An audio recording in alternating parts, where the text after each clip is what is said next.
Hello everybody, how are we doing? Welcome to the Rex March Madness Group A. Protoss and Zerg will fight. And we're going to be getting into that in just a few moments here as we get ready to kick off the action for today. And get into some StarCraft 2. And I appreciate you all being here and tuning in early. We've got some fun matchups. We're going to start the day off with MaxPax Zoun. It'll be 5 best of 3s today. We'll see where that takes us. 5 best of 3s may not be super long. I don't know if I've got any bonus content to provide even if it doesn't take us all that far, but like I say, we'll see kind of where the day takes us more than anything else. See what happens, and that will be how we try and go about things. So that's the plan. That's the rough guesstimate of what we're doing.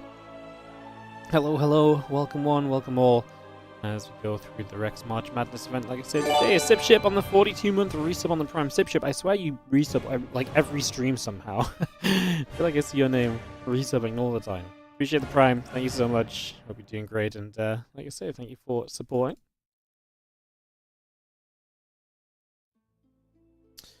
As we have got a couple of videos coming through between MaxPax and Zoun. They're taking out some of the fresher maps that are in this map pool.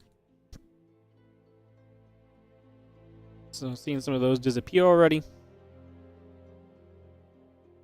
And then waiting to see what maps we'll be playing on here as we get ready to kick off into our first best of 3 of the day. So like I say, 5 best of 3s today, guys. WardiTV covering the Rex March Madness event. Group A today, then Group B tomorrow. Playoffs next week.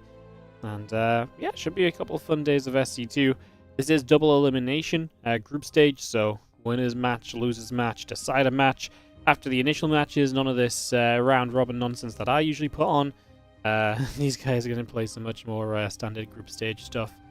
GSL format, if you will, is what we excuse me, is what we call it a lot of the time. So yeah, that's what's going on. That's what's happening. Excuse me again, as we are just waiting for some info, and we should be able to go. Eldorado going to be map number 1. So we'll kick off into this in just a few moments. Round robin nonsense, yeah, round robin nonsense. Sometimes round robin nonsense is nonsense, but it gives us more games. So the thing is, I mean, double elimination has its own problems too, of, you know, rematches and stuff. You don't necessarily get to see everyone play everyone. I think is kind of sad sometimes. So yeah, there's ups and downs on both sides. I think it's fair to say. Some people prefer one, some people prefer the other. I prefer the one that gives us more games. Games are good. But crazy, thank you so much. The 5-month resub on the Prime, appreciate it. Thank you so much. You guys are already enjoying the stream, and I know you guys are. I can see it in your eyes. I can see you guys thinking, "Wow, this stream's already amazing." You can support early today. You know, actually, you can support early any day. There's no time frame on when you can subscribe. Use those primes. I'd say let's get back to 700 subs. We're definitely not close to getting back to 700 subs, but we can make a dent towards it as we ready up. Is Indy joining us here? I feel like he might be, but I'm not sure. There we go. He was here. Perfect. All right, so we will be, like I say, kicking off in just a couple of moments, guys, and getting this underway. Up and running. Readies and go-go's are being called already, so this shouldn't take us too long to kick off into our first opening game of this best of 3. Alamia, thank you so much for the 22-month resub on the Prime as well. Appreciate it. Thank you so much for bringing the Prime in. Again, thank you. And yeah, let's have a good one of it as we are counting down into Eldorado to start off. Like I say, some PvP. MaxPax versus Zoun, Protoss versus Protoss. First of 5 best of 3s today for some StarCraft 2 content for you all. Let's jump in and cast some games. We are going to start off in the bottom left-hand corner of the map with the red Protoss player. Let's put some health bars on as well, shall we? With the red Protoss player in the bottom left, it is going to be MaxPax. He's taking on in the bottom right-hand side. The blue Protoss player here is Zoun. As like I say, best of 3 action coming at you. Zoun's been good lately. MaxPax's PvP has definitely not been perfect lately either, so definitely think that that's his series already, which could be kind of interesting in that regard. So yeah, it'll be fun to see how that plays out and to see how the guys get going. Eldorado fun map as well. Obviously a ramp on the natural, which means that you can see both players looking for the fast expansion, which is obviously a nice little bonus as well. It's the kind of thing that MaxPax likes to do. But obviously he likes to do it on any map. So in this case, it actually gives Zoun the chance to match him kind of play by play as we set up initially. This is the kind of map that you typically see turning into Stargate versus Stargate as well, because, well, you know, you're both very tempted to start off with Stargate play because it's very good. When you expand quickly, Stargate is a defensive setup just in case your opponent fakes the expansion or so. And so that's why you typically end up on Phoenix versus Phoenix on maps like this. That's why it's such a popular thing in the PvP matchup. Because it's not really necessarily popular amongst the players as much as you're just kind of forced into it. You fall into having to keep on playing that Phoenix versus Phoenix. So definitely a couple question marks we can look at on that one. As we just have Bruce coming through. Telling me on the 22 months. My notifications are coming through slow today, no? I see the sub in the chat in like 30 seconds, 1 minute later, it pops up on the stream. Apparently everything's just starting to get turned on and get warmed up apparently, so no worries, just an interesting little note. What's up, Simia, as well? How you doing? Good to see you, mate. Hope you're keeping well. As we just dropped the Stargate down on both sides. The Stargate going to come into play. Get that set up and get that all underway. And wait to see what our next stepping stone of this game might look like here over these next few moments, as we just have a little bit of motion coming through. The Adept here going to be continuing out as well, so we bring that up and online.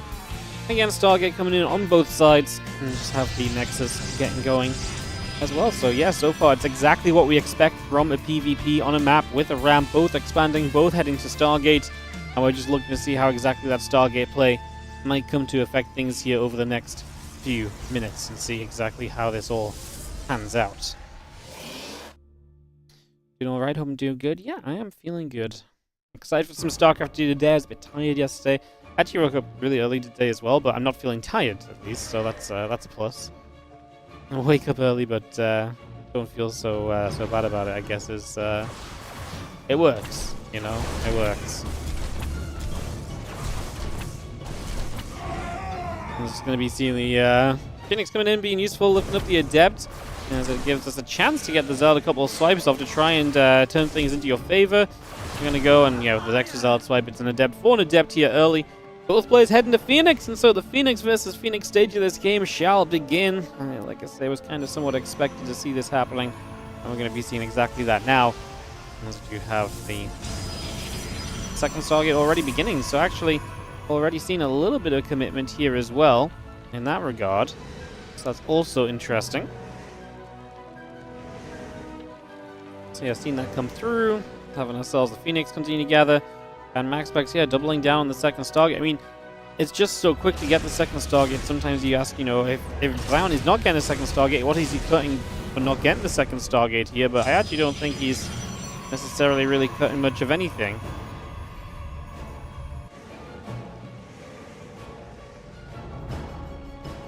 And Stargate about to finish. The Phoenix coming through. And there's the Stargate coming up from Zoun. So he's going to go a second Stargate too, but he's going to be behind on the Stargate timing. And that does potentially open MaxPax to get to a Phoenix advantage. So, yeah, MaxPax already just a little bit smoother on the build order. Just the little things, they count for so much in this matchup, especially in this compositional warfare that we're about to see. You know, these really are two styles which, say, match up pretty frequently in the PvP, but in a very volatile manner, of course. Obviously, you see it take a bad fight or so, and everything can go wrong very quickly. So yeah, there's definitely things to keep our minds on in that regard.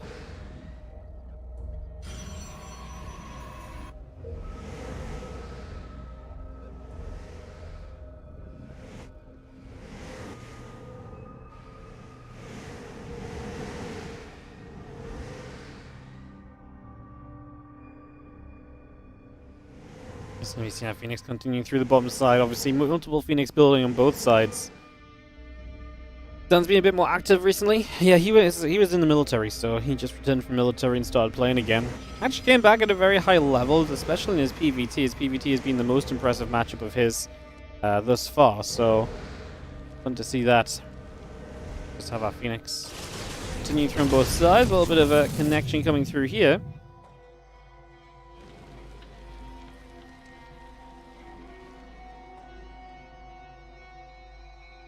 And a little bit awkward for Zoun, who is on way less Phoenix and is definitely in some trouble right away.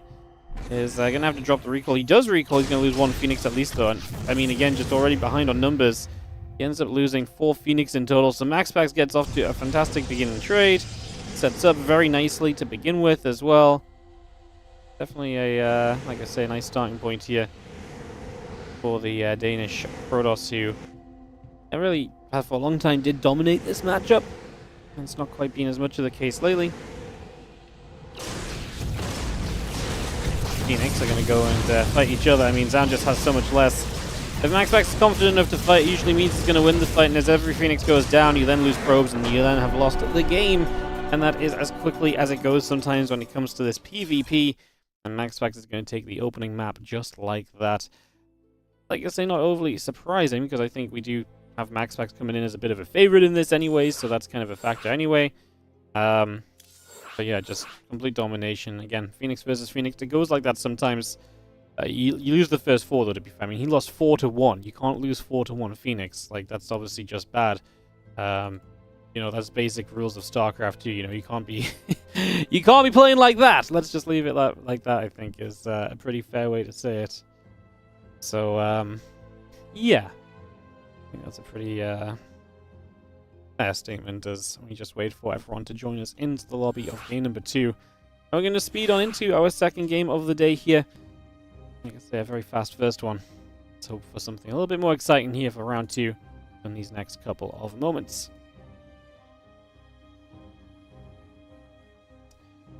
Zoun has a little bug, so he's just going to BRB a second or so. Maybe we'll get back on track with this in just a couple of moments again.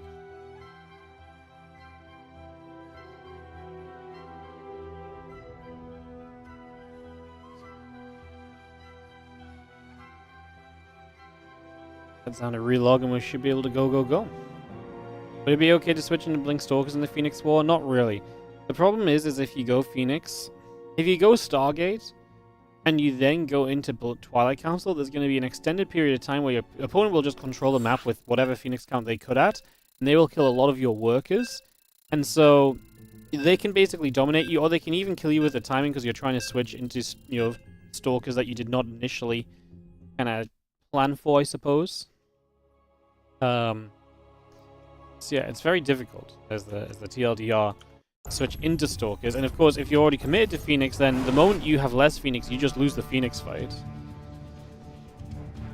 The only real Phoenix War counter is more Phoenix. Yes, that's why it ends up as Phoenix versus Phoenix so much, because you have to go Stargate for safety, and because you go Stargate for safety, you're then left in this situation, and on we go basically from that point. So yeah, it's a little crazy.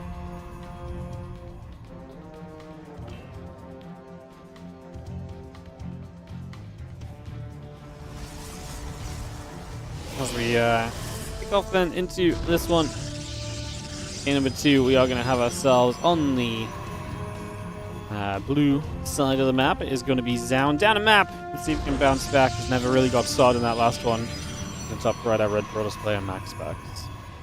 The problem is, as well, is because to keep up in the Phoenix fight, you've got to go more Stargates, and so you don't have any infrastructure to switch into anything else. You know, your infrastructure is not there to play Blink, because it's not just kind of getting a Twilight Council and getting Blink. You're going to have to add on multiple gateways that you don't already have. So that's an issue as well. Sure. Definitely a problem. It's not easy, to say the least. Have to build batteries? Yeah, but you can't. Batteries don't do anything because the Phoenix can then just... The Phoenix could just fly around and kill every single one of your probes. If your opponent has like 10 Phoenix and they all have energy, like, I mean, that's like 20 plus workers probably if they all have energy for 2 lifts. And then you're down over a base of economy. Like, this is the forever issue. Like, there's no good way. Like, batteries don't save you from a bunch of Phoenix lifting up each and every one of your workers. So there's literally just no good way. The batteries can kind of save you if, like, you've got a couple of batteries and it protects you a couple of Stalkers and so on. Like, that can kind of work. But there's, yeah, just not a lot of ways in which it does work. And that is, like I say, kind of the frustration of that whole situation. So, yeah, it's tough. You go to Archons. Yeah, well, Archons aren't mobile enough either. So then you're chasing around Phoenix. And a smart Phoenix player then is transitioning themselves as well as being able to just counterattack and do a massive damage. That's the issue. Like, it's just how do you deal with the Phoenix that can just threaten so much? Whether that's an army fight, whether that's eco-harassment, like, there's just no winning that war.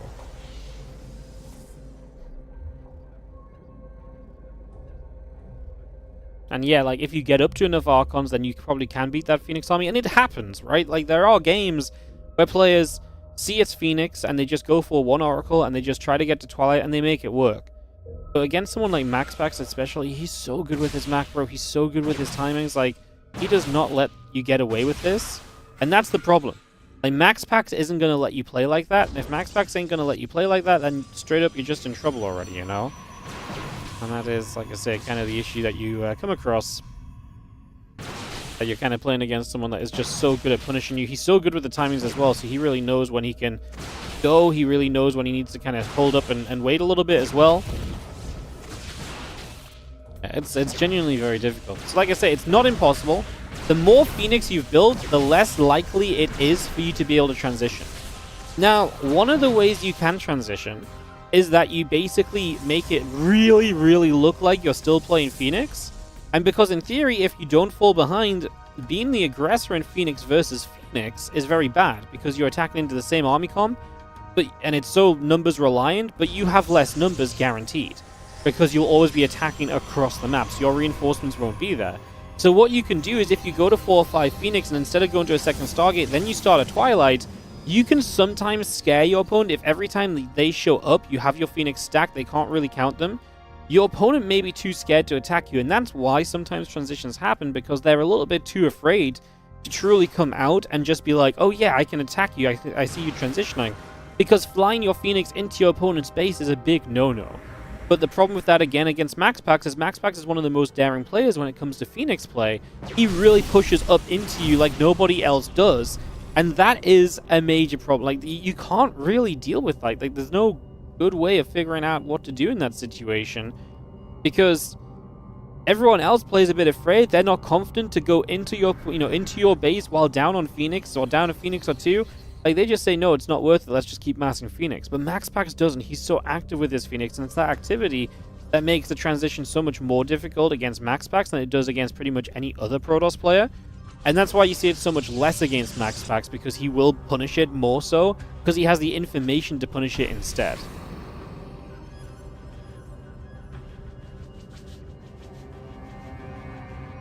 So yeah, it's very interesting. And like I say, I think it goes a little bit deeper than you just can't.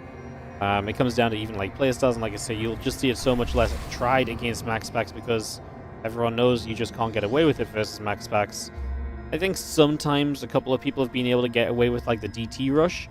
So you build like 4 to 5 Phoenix, Twilight Council, Dark Shrine, your opponent's only building Phoenix, DT show up, they can cause chaos, right? So, yeah.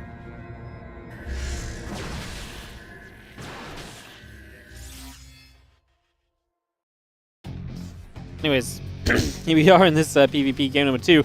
Not a lot happened this game. This was a Stargate opening from MaxPax, but this time Zoun took the risk of just not going Stargate at all and went straight into his Twilight Council. Got some sentries up. It means he's going to be a little bit behind in terms of the control of the Oracles, and 2 Oracles throughout the entirety of a game can absolutely have some impact. But he would rather just skip any potential Stargate versus Stargate play. This gives him Blink versus Blink now. Obviously, MaxPax has Blink at a pretty reasonable timing, but it's not necessarily just about that Blink timing. It's also about the fact here that we're playing a situation where you've got, Zoun able to have a few sentries and able to have all those hallucinations. So, similar armies, but a little bit of a difference between them. MaxPax already says, cool, let's go to charge. So he's going to get that going straight away. Get that started straight up. So yeah, charge on the way up, a few probes coming through. The Oracle overhead's going to drop the Revelation down. That's bye-bye to the Observer already. So we knock that Observer out of the skies just like that. And again, +1 in charge coming through on the side of MaxPax with a few additional probes of the gate coming up as well.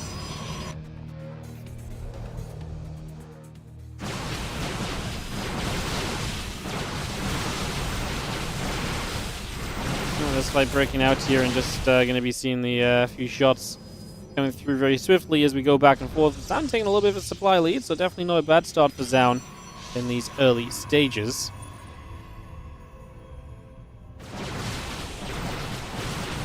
Stalker's in the fight once again. MaxPax still the one who's trying to make something happen here, so definitely the one who's trying to force the issue a little bit, if possible.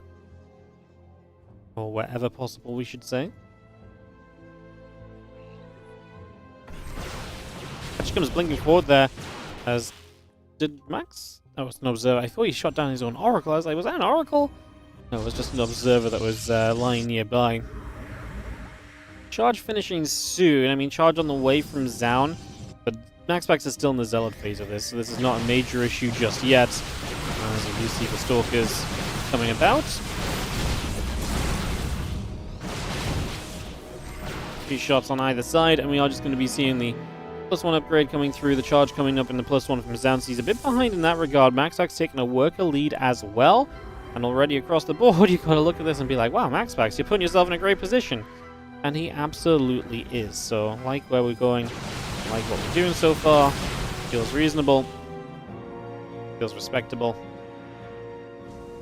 MaxPax is trying to leverage what he can. I mean, obviously Zoun down in workers here. No 4th base just yet. Has to take a moment or two longer to get that. Stays towards court. Both the probes he sent to try and build a nexus, so that's unfortunate. And MaxPax is basically doing a perfect display of, hey, look, I need to buy time. I don't want to be taking a straight up fight right now. You know, that's not what I'm about at all. And he's put on the perfect display of just like, yeah, we don't need to fight. We can just sort of hang around on your base.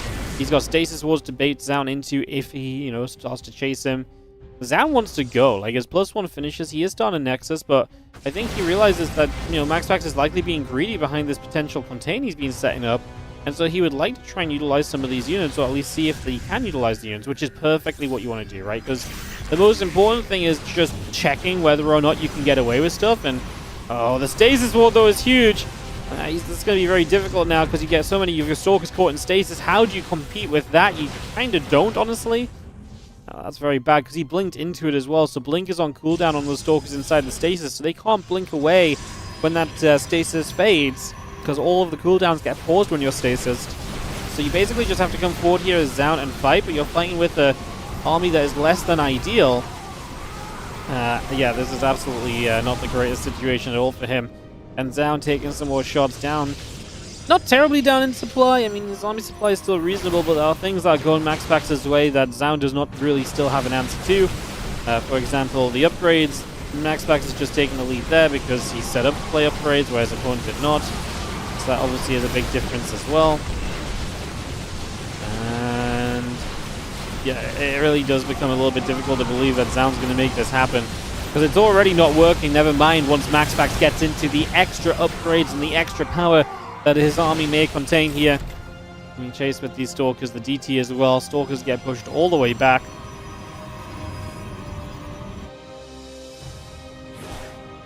And yeah, +2 coming about. There's the DTs as well, which is just going to be a major annoyance at this stage. Also, DT showing up and jumping in your face is, again, not something you really want to be dealing with right now, but here we are.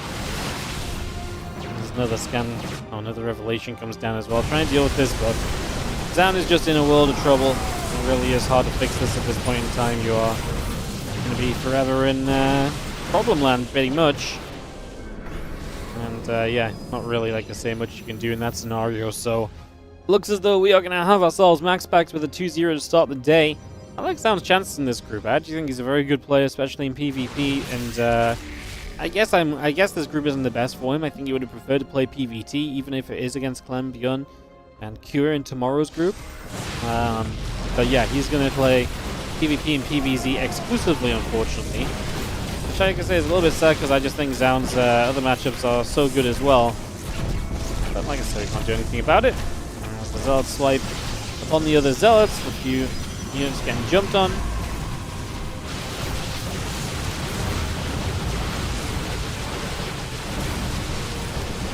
MaxPax with a 40 supply lead still is absolutely dominating here, so it continues to look very good at the moment.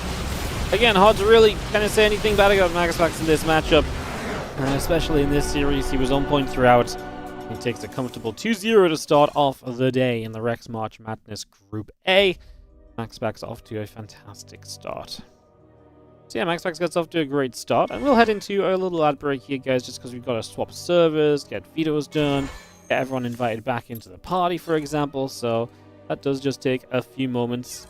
So we'll be doing that right now, and then we'll continue on through with our next series, which is going to be the other players in this group, Solar versus Hero. Solar's been playing well lately. Talking about it with Harsm yesterday. He had all the green arrows on the Illigulac, and yeah, he's been very all in this matchup in this PvZ actually as well. So that is a little interesting. He's been a little all in the PvZ. Kind of wonder if that's going to be a factor. Guess we'll be finding out soon, as we'll be just waiting a couple moments and ready to kick this off. Hero versus Solar for our second match of the day. I got to career immediately, which is nice. I'll take that.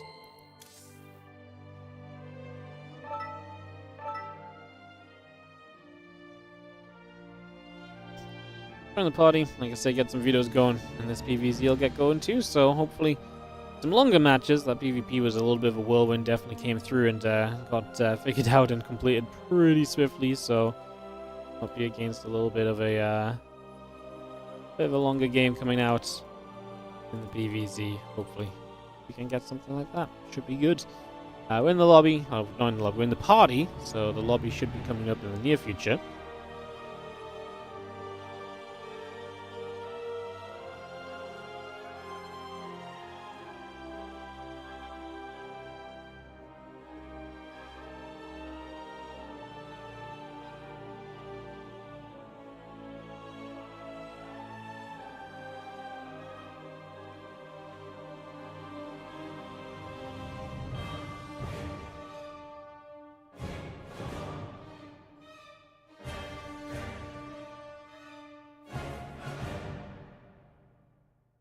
Alright.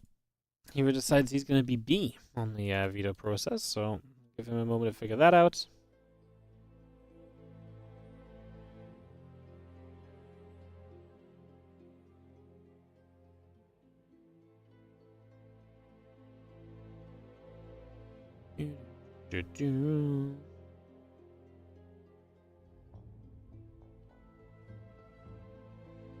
Well, veto's going through. Well, the new map's getting viewed again.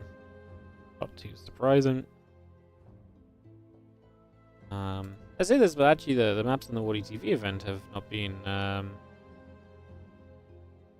vetoed recently, so, or as much, so maybe we should all these TLMC maps, maybe there'll be a few less vetoes involved.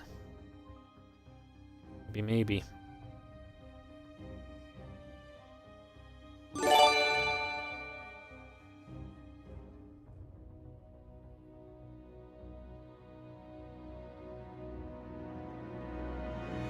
This was a gold vetoed.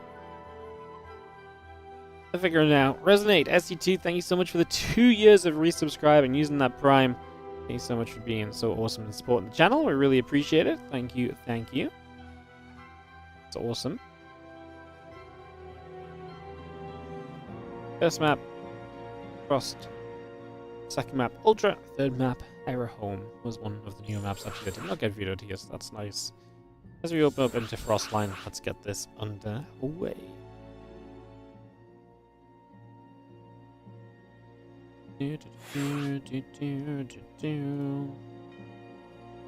Countdown coming through, so we take a second or so and get ready to roll.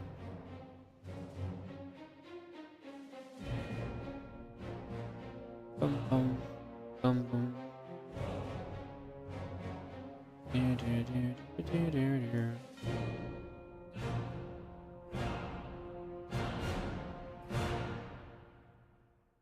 I'm missing somebody, so we will take a second.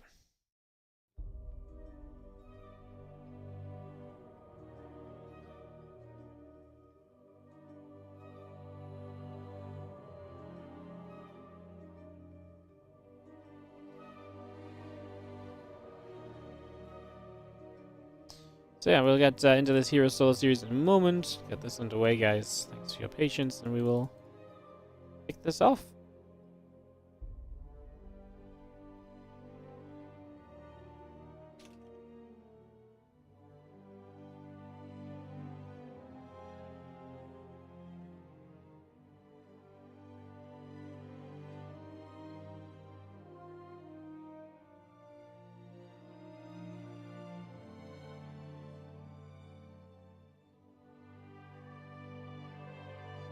Alright, we're missing the French caster. He's apparently just disappeared, so we don't really know what's going on there, but hopefully he can find his way here soon. Perfect, looks as though we're good. Alright, counting down into Frostline then, guys. Just hopped on my ult to try and find the missing caster. And time for some solo versus hero action again. Good to see you all. Thanks so much for tuning in and joining us for some Rex March Madness action. It's always nice to have an event that is not run by me. Nice to be able to just, you know, do a tournament where I don't have to worry about the players showing up and hosting games and the lobbies. We can kind of just hop in and get to it. So, big fan of that and excited for the games because I think the game's only going to get better because, yeah, see how this goes in the top right hand side. Our red Zerg player is Solar. Taking on the blue Protoss in the bottom left hand side, we are going to have Hero. Which is obviously a fun matchup in general as well, so excited to see how that pans out and how that goes.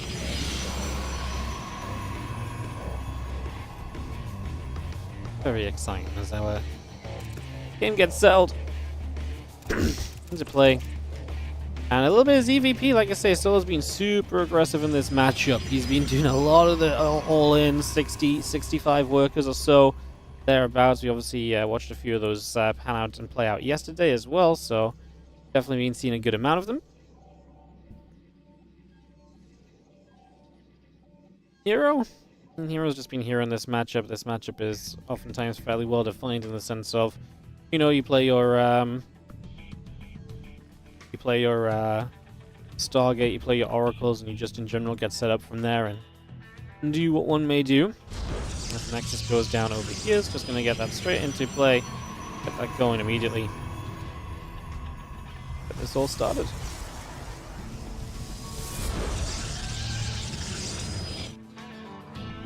So yeah, Cybercore Nexus both on the way up. We bring both of those out into action here. Drop the assimilator down as well. So just going to pop that straight into play.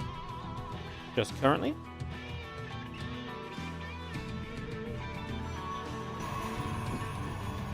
You're not putting a pile on the wall. Wow, is he actually going to do a real wall off? No way. No, say it ain't so. Hero with a wall off? Yeah, Hero can wall off sometimes. I actually feel like he has been getting a little bit better at doing the walls and not letting run-bys just purposefully kill him every single game of PvZ, but definitely was his problem kind of beforehand. So yeah, I do feel like there's been some improvement there from him, which is good. Absolutely was necessary. He lost so many games because he just didn't wall, and it's like, you know, walling isn't easy, and maintaining your wall throughout a game isn't easy. But for Hero, you know, someone at Hero's level, one of the easiest things you can do is, there's just no doubt in my mind, one of the easiest things you can do is, learn, you know, fix those wall-offs, because the amount of time you put into fixing those versus the amount of time you would have to put into pretty much anything else probably does not compare, right? So yeah, definitely a factor there too. As our Oracle is on the way up, the Warp Gate is coming in. Let me get this all up and running. He likes the adrenaline, yeah. Nothing gets Hero to enjoy StarCraft like watching 20 of his probes die and realizing, oh no, now I must micro like a god to win this game. Yeah. You know what? I did not think of it in that regard, so that one's on me. I will not lie. So silly of me to forget. Well, it is Oracles popping out early. There's no surprises there. That's absolutely the expectation in these early moments. So, like I say, no surprises to begin with. As we do have our Stalker. We're actually going to get an Overlord kill, which is nice. So an Overlord goes down early. The Adept gets a Zergling as well. So it's just a win-win so far early in this game. Damage is being done. We like that.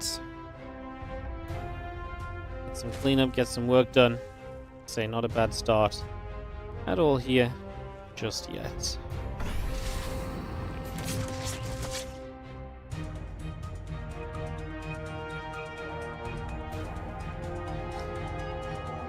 Things on our way over to the side. The Oracle still very much so overhead and trying to keep an eye on things. Twilight Calzon forged the follow-up, no surprises. Expecting to just see Blink.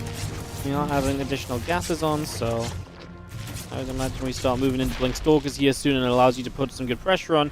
I would say Blink Stalkers as well keep you fairly safe against a lot of the things that might come out from Solar. If you're expecting Solar to perhaps be a bit aggressive, the Stalkers can give you a lot of control, a lot of efficiency. They can be the defender of a lot of the more all-in kind of attacks of the Zergs, because you're just able to trade well enough. And Stalkers should, in theory, keep you good map control, and good map control tells you when attacks are coming in as well, right? So, a lot of good reasons here as to why we can probably expect Solar to have a bit of a tougher time being all in, and perhaps why Hero chooses to go Blink. But Yachi, never mind all of that, cancels the Blink, opens now with Charge into the Robo facility, and he's going to do a little bit of a 180 on what he was seemingly originally planning to do, or maybe this was always his plan and he just started Blink by mistake. But this is now a very definite decision to go Charge, which is obviously very interesting in itself. So, Charge the choice currently from Hero, and that usually means a Templar Archive, so we can get into some Archons, spend that gas a bit more effectively. He is on 4 gas, so you know he does have enough gas to spend some resources on, and he is going to go Templar Archives. So I guess that is the expectation. Get those Archons coming out, and 2 more gates are just going to turn into a lot of pressure. Archon Zealot attack coming in. Now this works very well against a Ling-focused army. However, Banelings will be very good against the Zealots, so it's not impossible for Solar to hold. Having some sturdier Roaches just to buff this up a bit would be very nice, and he is on his way to a Roach run. We'll see if he makes use of it. Obviously, building the melee upgrade suggests that he is, again, very focused on the Ling Bane aspect, but if you get some Roaches out, like I say, the buffer of those can go a long way in this situation. Definitely one of the times where that is not a bad choice. Actually, good scout as well from Solar. Sees those Archons or High Templars morphing, so now you know exactly what we're looking at here. He sees a Zealot-based army as well. Yeah, instantly a bunch of Roaches. Obviously, he does start up a few Banelings too. You do need Banelings. You want to be able to bust through the Zealot line. That's what the Banelings are going to be great for. If you can bust through the Zealot line and get some Roaches behind it, there's actually a lot of potential success here. So, yeah, I'm feeling it. Let's see if my feelings are going to work out. Oracle finds a few drones. The Zealots warp in.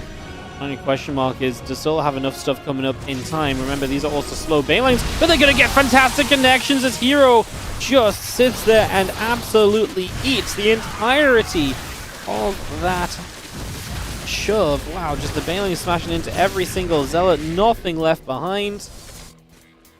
Well, that's one way to just completely shut this down. I mean, Hero, you got to try and split, you got to try and find efficiency against those Banelings. That was not it at all.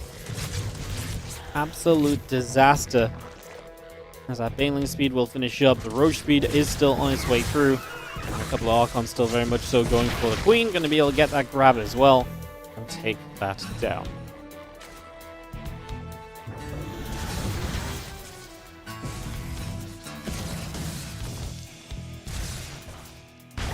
Well, this is rough though, as we lose 7 drones. The stack gets eaten alive by the Archons as Solar is putting all of his focus on the other side of the map, so he's just going to go, and see if he can kill. Obviously, missing 2 Archons then back at home is going to be a little painful, so yes, they've been doing some good damage. Now it's time to show that that damage has been absolutely worthwhile, as we do have a Roach Ravager Bane arriving and striking. First Stasis Ward is very good though. Now we recall the Archons. Again, with how much the Archons have done, the fact they're going to be able to be back here and to help out, I like that a lot. The Roach Ravager are going to eat some Storms as we try and play the dodging game. Do we have enough stuff? Those 3 Immortals are hanging on strong. The few Lings and Banes coming in from the other side in the next few moments will definitely have something to say about this scenario as well, you'd imagine. As they show up, it's just a struggle to get rid of the tech units, and Hero is making a fantastic defense out of this after that first attack blundered so hard. Solar decided to commit to the attack, but he just does not get enough done. The stasis really hurts him as well. It's an attack which is all about timing and timing windows.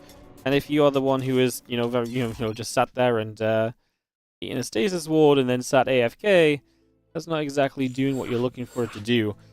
As we're going to head into Ultra Love for a second map here between Hero and Solar and get this one on the way. So let's get this one kicking off and see what will happen for game number 2. Thank you for joining us today. If you are watching on the YouTube, do consider scrolling down below the video just quickly and hitting that like button. Would be amazing and helps us out a whole bunch. Liking the video really does allow us to just get so many more people seeing the video, watching it, And we'd love to try and get a little bit more love on the YouTube. Let's just run more StarCraft as per usual. Revenue means StarCraft. StarCraft means content for you all. What's the rate of Zealot to Baneling to make it worth or not worth trading? Oh, that's a very good question that is not really, I think, as easily answerable as just a number, because it depends so much on the state of the game. Like, it's never going to be worth it. Basically, like, I mean, you've already got the kind of the cost difference, right? Because Zealot is a mineral-only unit, so versus a Baneling is, you know, a gas unit, so you can almost always say, like, yeah, you know, basically, if you see the Banes hitting a cluster of Zealots, it's usually good for the Banelings. If you see Banelings hitting like 1 or 2 Zealots only, it's going to be good for the Zealots. I don't think there's necessary a number, because sometimes as well, it's like the Banes can hit a few Zealots, but if it cleans out that Zealot line, it opens up the back line, then it was worth it, even if it was a bad trade numbers-wise. Then it can be a good trade overall, because it opens up the doorway, so it's very situational in comparison to just being like, yeah, 3 Zealots for 5 Banelings is good. And like I say, it's always hard to compare gas, especially anyway, so that would be my my answer for you. There probably is a number, probably someone, you know, pros players or Zerg players can probably tell you, like, yeah, I would like to kill this many Zealots with this many Banes and so on, but I think from a viewer's perspective, you almost don't need to see that as much as you can just sort of see the, whoa, all the Zealots are gone, that's good, or, whoa, you know, those Banes just crashed into 2 Zealots, that's bad. I don't think you need to be as, I don't think you need to be much more in depth than that from the viewer perspective. If you're trying to play, but I guess the same applies, but at some point you can probably, like I say, run the numbers. I just don't know what those numbers are. Drone, probe, chasing each other. And as we just settle here on Ultra Love.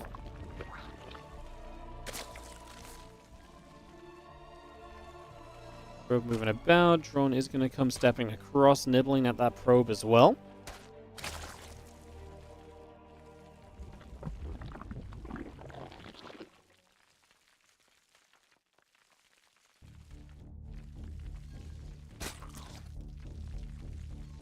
How to cook some lunch. That should be good background entertainment. Hope you have a delicious meal. Hopefully this is great background entertainment. I had a spot on breakfast this morning, guys. There's a place that does breakfast bao buns. They're freaking good. Like a little treat for breakfast. I'm gonna get them every now and then. 10 out of 10. Yo, what's up, Brainix? Thank you so much for the 2-year resub. Hope you have a nice day. I hope you have a great day too. Thank you so much for the 2 years. Appreciate the resub. Thank you. Once you say Wardy Ellie. Well, the best part about getting the bao buns is they do an official doggy sausage on their menu, so Ellie gets a little doggy sausage of her own. So it's really a win-win. I get delicious food. Ellie actually has her own food without having to eat mine. She's happy. I'm happy. You guys are happy because I'm casting. Because I'm fed. You know, it's just a cycle of goodness, basically. It's just a cycle of goodness. Maybe bao bun's the secret to good StarCraft. Or to good streams. Who knew? And that pops up. Intent to see a little bit of what's going on. I'm going to shade back away down the bottom side. Ellie eats her food, then comes from my food. Ah, yeah, but the secret is that I get a little plate for her doggy sausage and I cut it up. And then I feed her it bit by bit, so she thinks she's getting my food. But she's actually just getting her food over a period of time. So by the time I have no food left, she also has no food left, you know? We've got this down to a T. Me and Ellie, we've figured this out. I think she knows what games I'm playing, but she just goes along with it. As we found out last week, if I gave it the whole doggy sausage at once, she would just eat it in one bite. Last week, my mum dropped a sausage on the floor when we were over at their house, and it was gone. She saw the sausage, she took a moment, and she put it in her mouth, and it was gone. In the 3 seconds it took me to get to her, it was long gone. So yeah, it's just a good technique all around. As the oracles are going to step about, and again, just no surprises there to begin with. Nothing too crazy about initial few moments. Just going to be seeing the Oracles actually flying through the Queens, though. It takes a lot of damage on the Oracles, but it is going to work out for now at least, so it's going to be okay for the moment as the Oracles... Ooh, both of them are going to be low. So you get quite a few drones, but the low Oracles does kind of take away some of the potential feature of continuing to harass here, so there's a little bit of a benefit in that regard. Roach, Flare, drones, all continuing up. The Extractor going through the Lings. Gonna get a wrap around there on the Adept as well.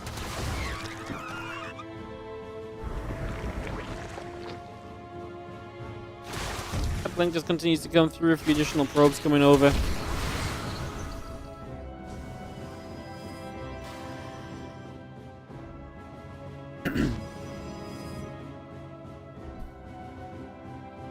Those Oracles just being low really does put them in danger, because, again, you fly into something for a second now, and you're just going to be at risk of losing those units, so got to be super careful about that. Don't want to be get too caught up or get into trouble. So just good reason to be a little cautious for the moment.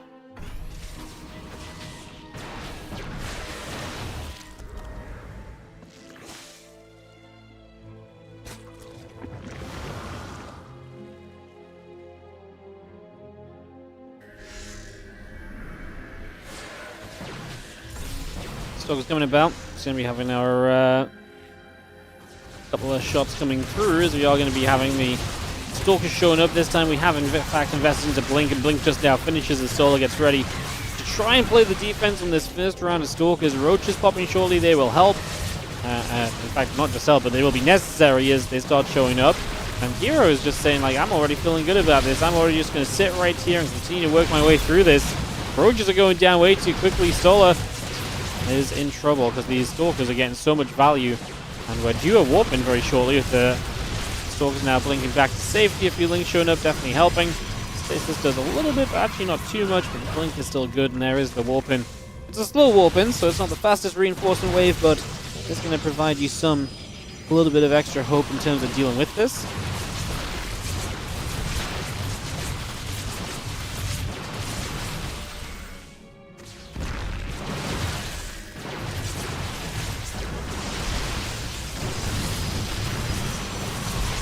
Stalker's actually going to keep on coming. I mean, I feel as though once you start kind of losing Roaches like that as Solar, and the Stalker count is just going to keep coming, it's so difficult to start pushing this back.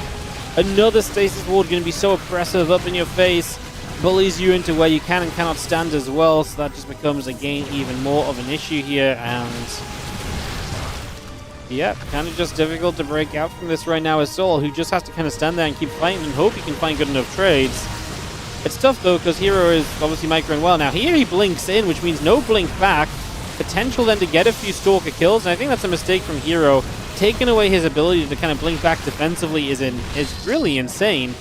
And it was all because he was just trying to get away from a Corrosive Vial without just backing off.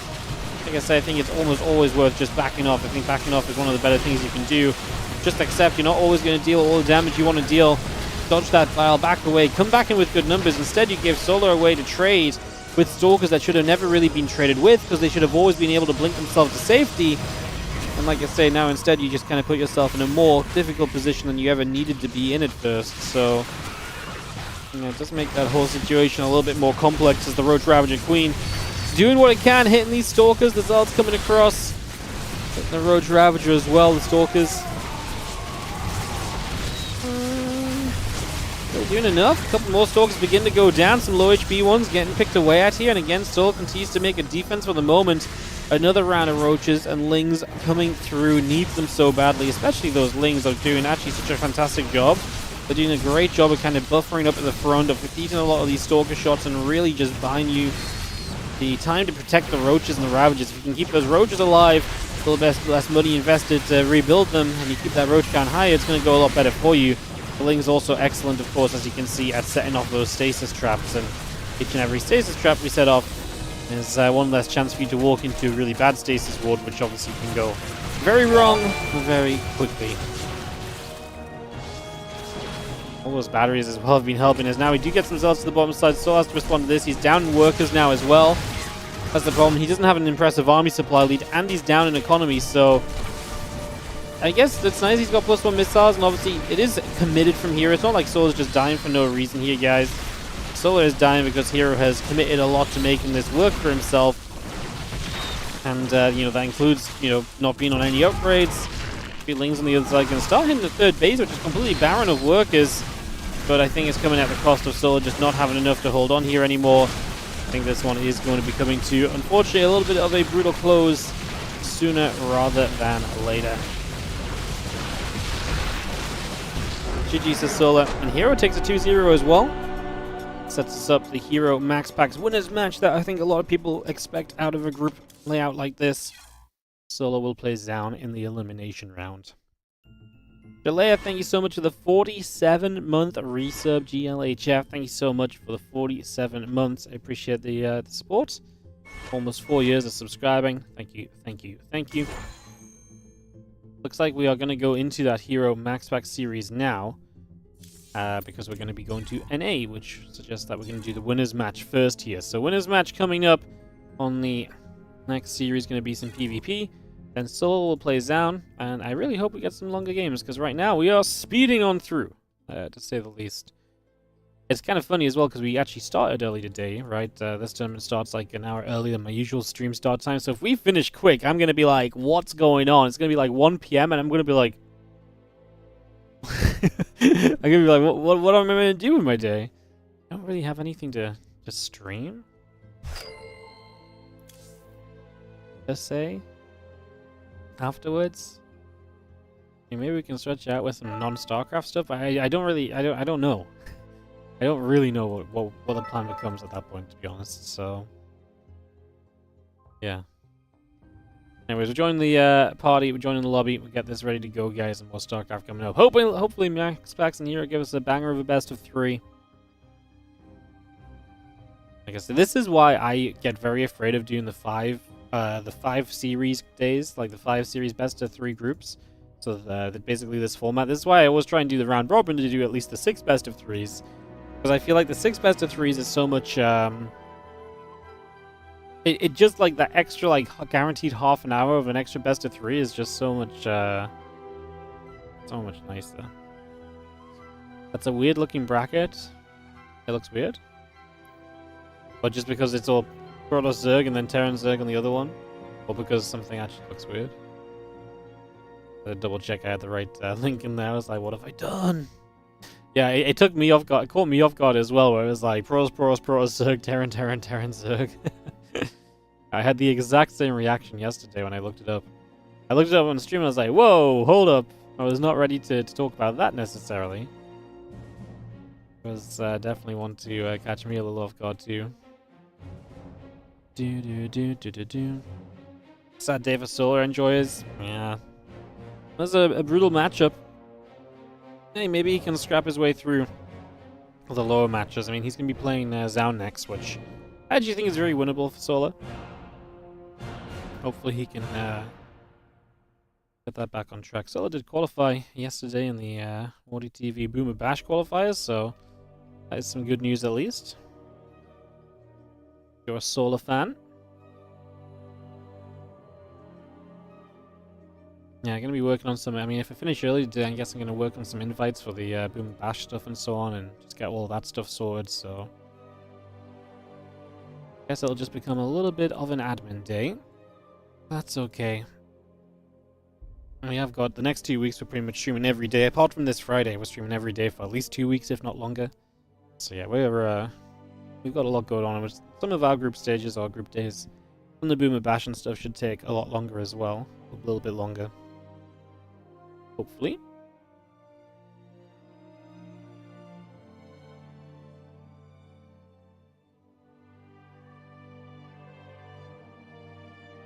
Couple Vetoes just coming through, so no surprises there just yet, guys. That's all on the way.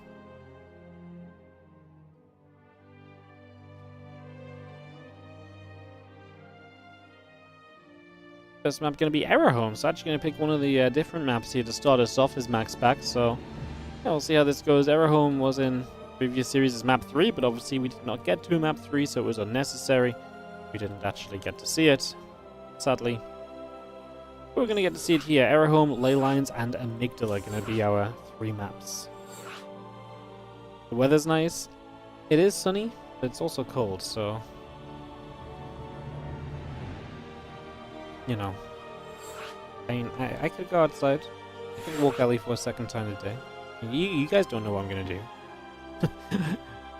Yeah, it's a possibility. I want to get the Boomer Bash group sorted, though. Figure out what we're doing with those and stuff. That'll be a good goal for today in general. Anyways, let's hope that these series just take a bit longer as well. I mean, we only got 3 best of 3s left. There's just not much going on where there's just no replays out there right now. Turns out I am the source of replays. I don't think the pig replays are available or anything. I mean, those would be great things to cast.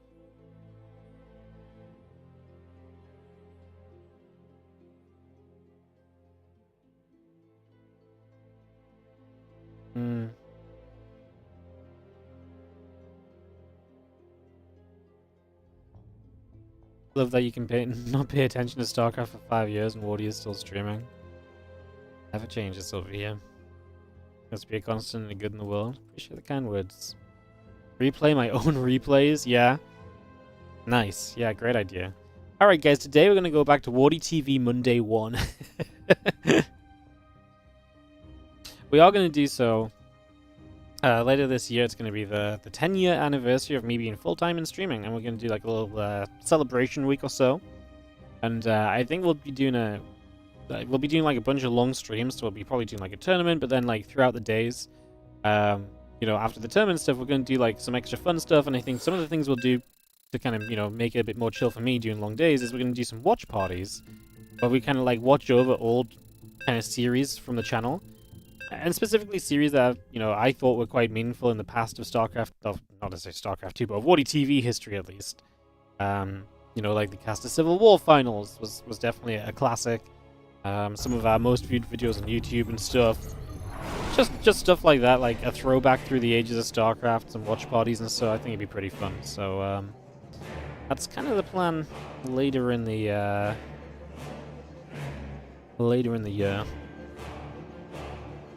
Probably in June, so that should be a lot of fun. So yeah, winners match now. Obviously, lower match, elimination match after this will be a best of 3 between Zoun and Solar. But right now we get this winners match best of 3 PvP with Hero in the bottom left-hand corner of the map and our blue Protoss in the top right MaxPax. As we kick this off and we get this underway, let's look to see what we can do.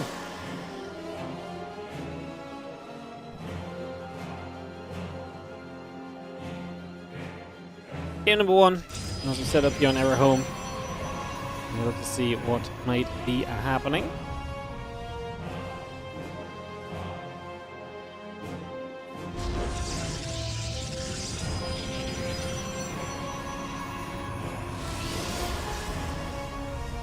Trying to boosting out the probe. Obviously just setting up early, nothing too crazy to talk about right from the very get-go. In this game, I guess actually there is 2 gates from Hero and 1 gate on the low ground from MaxPax, so never mind me. So Hero is going to go much more for the, I'm going to set up into gateway units, I'm going to apply a little bit more pressure and so on. MaxPax is going to go into the typical, I'm going to expand quickly, and if you want to try and stop me, then I'm going to do my best to just stop you from stopping me. So that is the invitation that MaxPax makes as he sets up in this game initially here.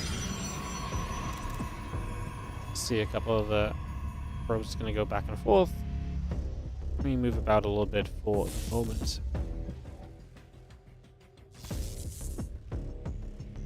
Nibble, nibble, nibble. And probes chasing probes.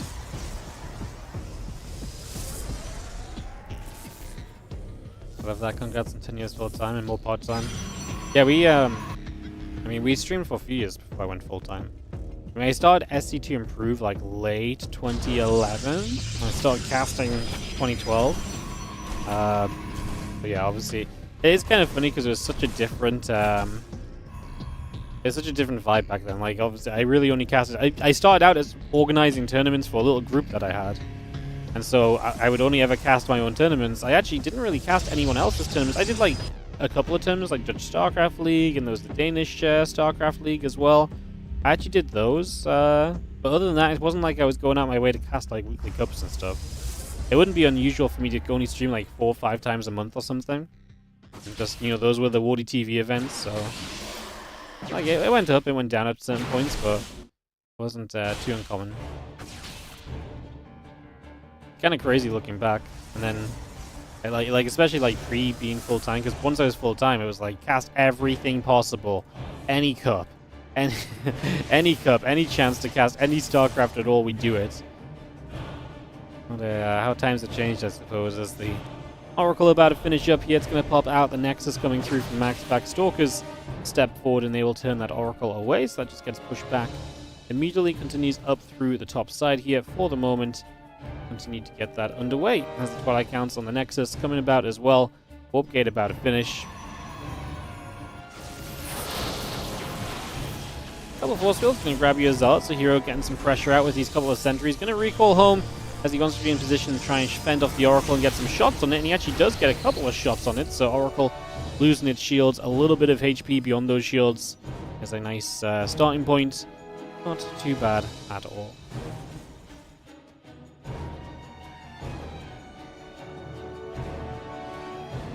Twilight Council, Gateway, additional probes all popping through the Nexus.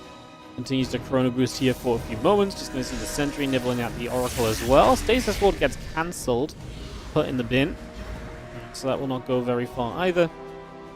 As you just see a couple of sentries coming across and chasing that Oracle a little bit again. Couple of shots come through, probes going down.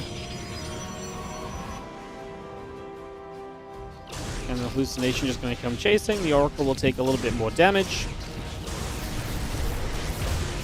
And those sentries continue to hit the Oracles, so Oracles will continue to go.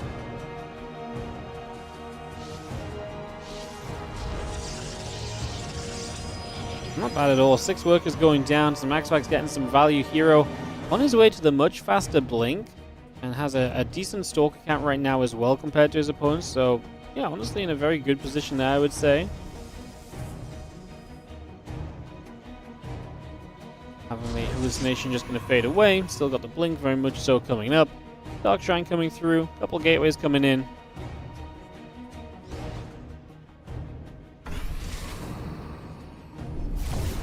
The Oracle's back again. MaxPax so good with these.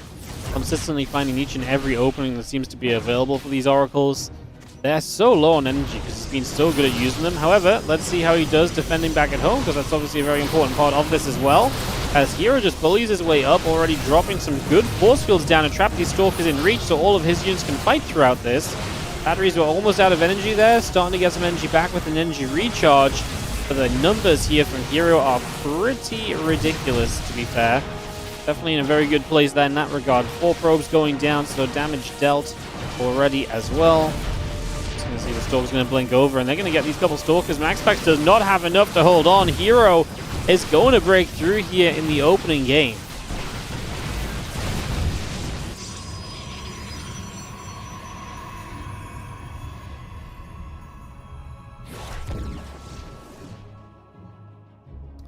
DT showing up from MaxPax though, and that's well, that's going to be his hope and dream, that these DTs can do enough to keep you alive right now. It's not impossible. Where we had Detection Rise, Robo Facility on the way up. The problem, well, yeah, I mean, Robo Facility is going to be in trouble. So actually, DTs can still have very much so a big thing to say about this game as we go for every single probe possible. Hero trying to get a forge up so he can build cannons even. Is he gonna... I mean, I feel like Hero should have enough potential or enough damage done that he can run around the map for a while and eventually get Detection going for himself. Got to make sure these DTs do not kill too many of your Stalkers. We are only on 2 probes here as MaxPax. The Oracle finds the probes of Hero, though. Again, Hero has money. It's just about getting somewhere with Detection or getting some Detection out. He finished the Forge, right? So he has a Forge, starts a Cannon, starts a Robo on that upper left-hand side. So he will have a route to Detection and mobile Detection as well. The Cannon will protect the Robo. And with the Cannon protecting the Robo, that means you can't kill the Robo. If you can't kill the Robo, the Observer gets out. So I think we're going to do what we need to do here as Hero. He's got just about enough money to build the Observer. So he looks as though he should be fine, even if he does end up losing what should be a little bit more before this is done still, to be honest. PT going after all the probes. As long as we don't get supply blocked, right? Then we just get the observer out, and from there, you can't really lose this game, I say. So we're just going to protect the cannon. Observer will come out. We're not supply blocked. He only had the money for one observer and didn't have the gas for anything else. 7 probes still alive. The Nexus is still alive as well. Important to note that the Nexus is still alive, because if he needs to go back to mining, he would need that Nexus to be alive, because he doesn't have the money to rebuild another Nexus. Now MaxPax is going to realize, oh, detection, and immediately just says GG. Doesn't stick around once the DTs are starting to be killed. He knows exactly what the situation is. He knows that this one is done, and so he says the GG. And we are going to see Hero taking the first game, but the DTs very nearly made that a little bit of a bounce back for MaxPax. He nearly got to put himself back in the running for that game, which did not necessarily initially seem like it should have been the case. I was already expecting to see Hero on the victory screen for sure, so it had me a little bit worried, but we got there in the end. Alright, game number 2 on ley lines coming up in a few moments. Yeah, clown show of a game once in a while. It wasn't even a clown show, it was just a little bit of a tough closing moment, I guess. Yo, Unique! Thank you so much for the 7-month resub on the Prime. If you guys are enjoying the stream, you can support the channel right here and now by clicking that Prime sub. If you've got a Prime available, subscribe for free if you're Prime. Supports the channel, allows us to run more StarCraft 2 content, allows us to run more tournaments for you guys, and all of that goodness. So, if you would like to support, do consider subscribing on the Twitch channel. Like I say, it helps out massively. Everything helps. Following on Twitch as well. You can like and subscribe on YouTube. Help us out with the numbers on the YouTube would be amazing. I have big dreams of 50,000 YouTube subs this year. I think that's actually not possible. But you never know. Maybe we'll have the algorithm be our friend. Maybe we'll hit the algorithm for a month and pop off. You never know. So, big dreams. So yeah, if you can help us with any of that, do consider it. The other thing I'll just mention here before we get too deep into this PvP is the Patreon page. I've been mentioning the Patreon page more lately, and it actually is helping, and it's really becoming, especially in a time where we are having to run more and more StarCraft to fill the days, because there's not as much other stuff going on. The Patreon page is very important because we use all of the funds from Patreon directly into StarCraft 2 tournament prize pools. So if you're enjoying tournaments, this is not a WardiTV event, but obviously a lot of what we cast is events that we put on and what we fund. So if you'd like to support directly to the prize money, patreon.com/WardiTV, 100% of your pledge will go directly into tournament prize pools. If you donate $10, $10 will go into it. Even if we have to make up the transaction fees, we cover those.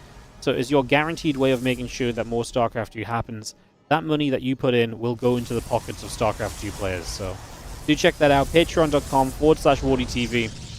We're on our way to $1,000 a month on Patreon, which is incredible. It's been slowly growing the last few weeks, so like I said, I think right now $1,000 a month is kind of our goal there as well. So if you want to help us push us in the right direction with that, anything helps. And like I say, it goes directly into tournaments. It's all about supporting more StarCraft 2 happening. I always say it, but it's a nice circle. You guys support, we can afford to put on StarCraft. You guys get to watch StarCraft, which allows more people to feel like they should support, and we get more StarCraft. That's the cycle. We're fully invested into keeping on happening, so do check those ways of supporting out, especially that Patreon page. And that is my sellout section. For now, let's get back into it as we hit to the top side. The Zeld coming over, going to nibble and nabble at that probe. Probe taking one shot already, the other probe coming through too. Trying to play the chasing game at the moment here. That probe has been doing a great job scouting, and she is going to get out alive in the end, so gets away with it. As we pop the Nexus down over onto the natural, the Zealot's still chasing the probe away. And the Adept coming through, going to go for the shade, commits. And we'll get that probe in the end, and we'll send the Adept across the map as well as MaxPax. Playing into the Stargate here, says I don't want anything to do with that today. He's playing the double gateway, he is playing the sentries, and very similar, very akin to what we saw in the previous game from Hero. Coming out for him now in game number 2, like I say, not really that surprising. I mean, a little surprising. Hero does a lot of expanding himself, but this is also a situation where Hero probably looks at this and says, you know what, MaxPax, he does get the better of me in Phoenix versus Phoenix a lot. He also gets the better of MaxPax sometimes in Phoenix versus Phoenix, but if Hero's feeling good, Phoenix versus Phoenix is a lot less of a guarantee than playing another style, I would say. Now, this is a choice. Hero expanding to the top left corner of ley lines. You know what they say? If at first your natural expansion doesn't seem like it should be your natural, expand as far away as possible, just to confuse your opponent. I mean, Hero might just be trying to get MaxPax to over-panic, think there's a proxy or something, and just really misrespond to this. If you over-respond to this, there's definitely a world in which you end up in a lot of trouble very quickly, so that could be a possibility here. The pylon block himself, yeah, that might be it too. Yeah, I didn't even think to check the pylon, but there is a pylon there, and I think that's just what it is. So the pylon blocks his nexus and decides to expand instead of to the third base, just really far away. Like I say, maybe at this point, just going to try and make a bit of a mind game out of it. So yeah, pylon blocks himself in. What a play by Hero. You know, you don't think you're going to be seeing these things, but here we are. Again, Blink coming up on both sides. The gateway is coming through as well. Add a couple of probes on also. First step to confusing the opponent is confusing yourself. Smart. Oh, okay, this game is going wrong. As we just eat that whole stasis ward on the mineral line. Hero tried to attack it, which is fine. I actually think he could have had it if he just committed, but now he loses. He gets all the probes caught there anyway, so he may as well have just tried. Couple force fields go down. Stalkers get pushed over to the other side as well, so they will get held back over there for a few moments. Another couple of Stalkers fighting through. Got the sentries coming about. Just going to see one sentry going down. The other sentries end up being chased.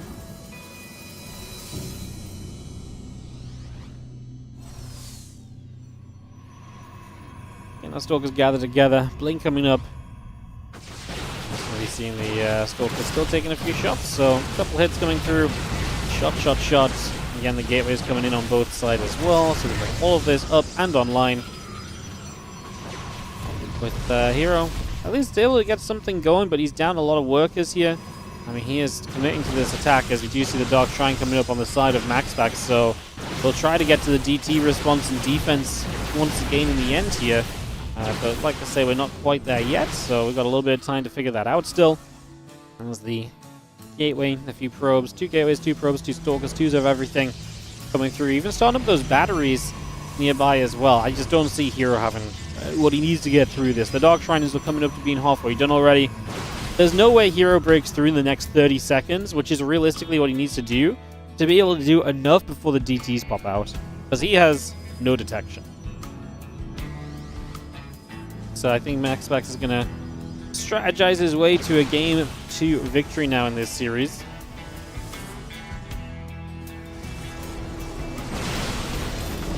Stalkers blink up, a couple of Stalkers going down, damage being done. I mean, like I say, Hero has to go right now, and he is very much so going right now and making the most of it. Gets to an army supply lead, but like I say, he just insta-loses to Dark Temple. He has no detection. So all of this is all well and good, but like I say, if you insta-lose to the DTs, it just doesn't matter. And that's why he had to go ASAP to start getting some damage done. Now the first DT warps in, it swipes, and we're not going to type GG immediately. He's going to try and get detection up and buy time and do enough in this time frame to make it so that it's playable, but I'm not going to be much of a believer as Stalkers continue to hit and then pull back. MaxPax is going to get the GG out of Hero. We tie it up 1-1 in this best of 3, and we are going to go the distance in the winners match at Game 3. Nice, even if the games are still kind of quick, at least a Game 3 is going to be an extra game for us, so we will take it. We'll get this kicked off in just a few as we go to Amygdala to decide this series. Alright, so Amygdala to decide the series. Let's get this one underway. Kick this off in just a few moments' time.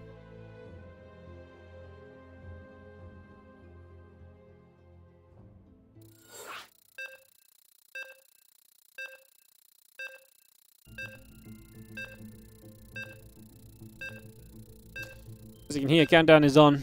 No wasted time here between the guys. And we are going to get straight into this, guys. to say 1-1, tied up, heading to a game 3. He's pinging me.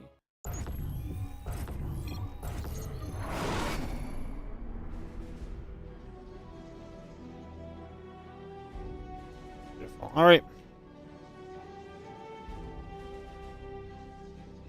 In the bottom left-hand side, we are going to have ourselves the blue Protoss player. This is going to be the one, the only hero. We're tied up 1-1 in the series.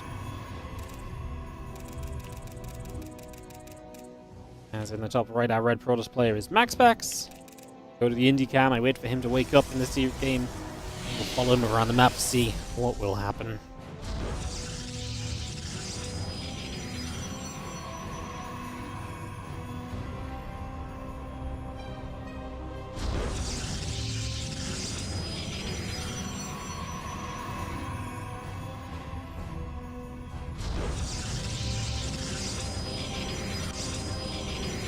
What are we thinking, guys? It's been an interesting one so far. Both players going to play a high ground gate here.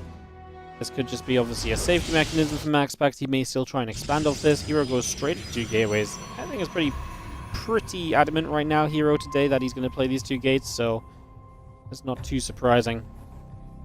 As we get both of those coming up, the probes are coming through. We just keep on chrono boosting. For the moment, Cybercore drops into place. It's going to be on both sides here as well, so just going to get those Cybercores up and rolling.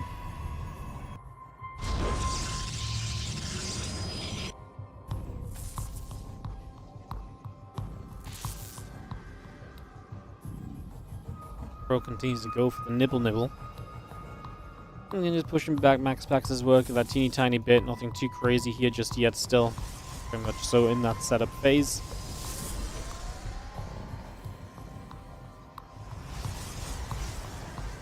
Cybercore's coming through, probes on the way out, Stalkers, Adept, Warp Gate, being added on as well. That probe continues to play the chasing game around for the moment. Gonna push that over to the sides, and again a couple more Stalkers continuing through for a few moments here as well. That probe continues to chase and continues to get some shots off for the moment.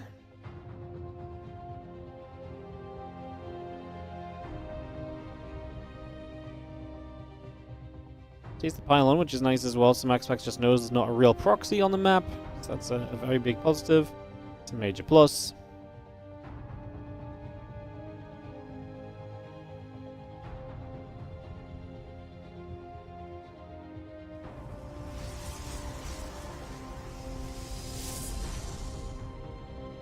Again, that's the next coming up on the natural, so we get that underway as well.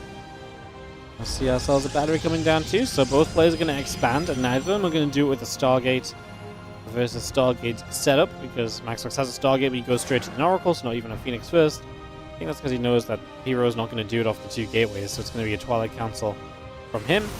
And I'm into it. A 2 base versus 2 base again.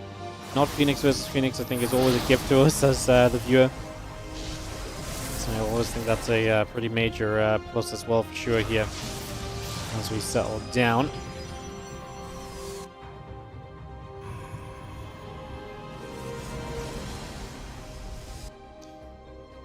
And you got the Twilight Council coming in on both sides, so we continue to bring this up as well. Let's just get that all underway. Oracle coming through, Blink building. And the Stalker in the center is going to be there immediately to just turn that Oracle around, and the Oracle going to get jumped on by the Stalkers from underneath as well, so even more damage being taken.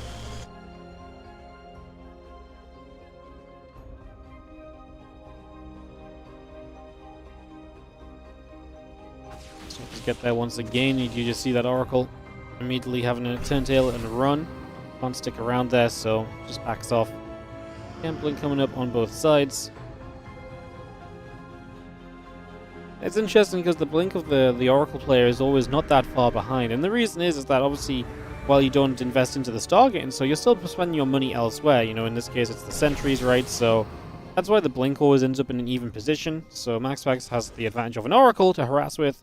Hero has the advantage of a couple of sentries to scout with, and also potentially Force Field Guardian Shield with, right? Can be impactful on fights later in this game as well.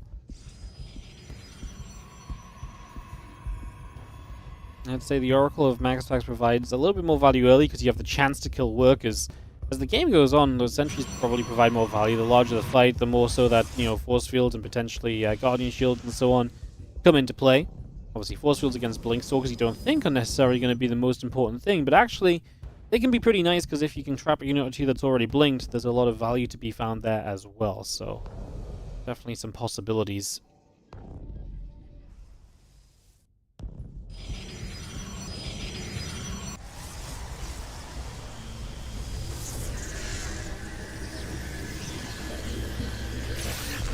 This goes down, one probe gets caught, and blink is just about to finish now from MaxPax as well, so we get that completed. We'll just go and recall that Oracle away from the bottom side and get a revelation onto it once again. A recharge onto it once again. Get that energy back up and running. The more energy you have, the better off you're going to be, the happier you're going to be feeling. The bigger a plus you're going to see at the end of this.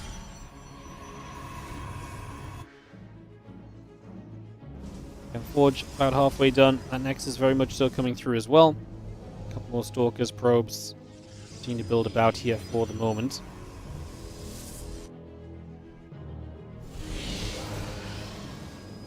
And that charge just starting up. We had an observer into play as well.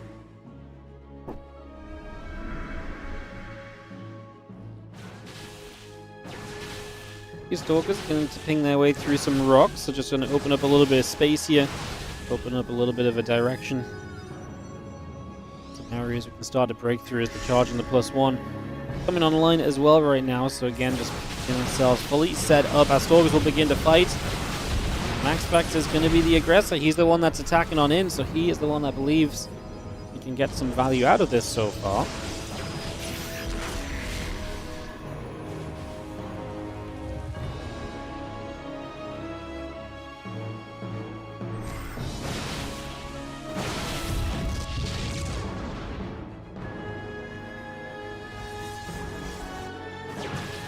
As the stalker's coming over, and that will take a few shots of damage, so again a few hits coming about here for the moment. Just going to be seeing a couple of stalkers continue to go through, damage being dealt nicely.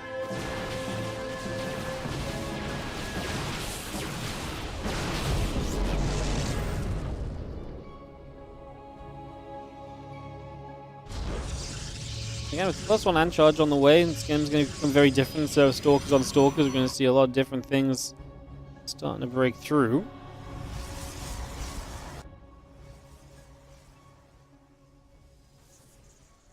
And a +1 charge coming up, the gateways are coming about, so all of that comes in for the moment here. The Oracle goes down. It's nice for Hero to get rid of the Oracle, remove some of the potential vision and detection from MaxPax. It's just nice, you know, the Oracle is something that obviously gains value the more it's alive, the longer it stays up, the more it's going to get spellcast, the more it can scout, the more information you gather, so a lot of benefits there, as our stalkers will actually turn, and a couple of stalkers going down. 3-4 stalkers dropping right away currently.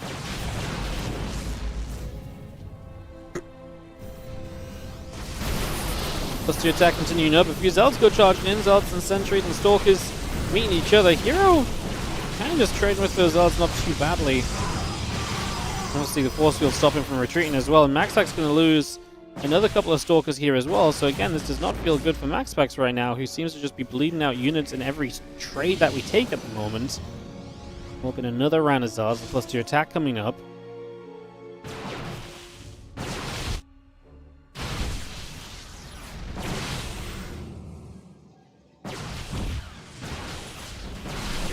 +2 on either side. A couple of Zelds go charging in. And gateways from Hero will finish shortly as well.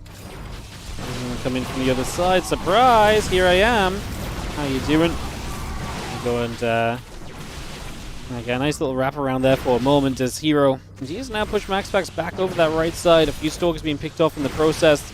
4 bases versus 4 bases. Hero expanding the line upwards here on Amygdala. Meanwhile, MaxPax just take the more kind of spread set of bases, kind of making a little bit of a square or so as we hit a lag spike. So we're going to keep going low, nothing. Oh no, someone is still very much so lagging. If I was the players, I would pause.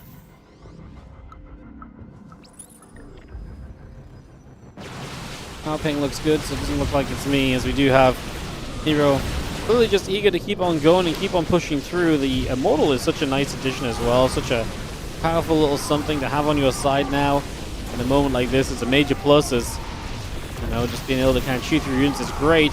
There's an Immortal on the side of Hero, of MaxPax, sorry, and an Archon. The Archon's really nice because Archon splashing against the Zealot line is going to help you to shoot through your opponent's front kind of like tanky lines so quickly. It definitely puts you in a much better position, as Hero clearly just winning this fight though, through and through. Hoobling forward right here. Robo is going to pop out another Immortal, but it's going to be right in the midst of these units. I'm not sure we're ever going to make a save on that.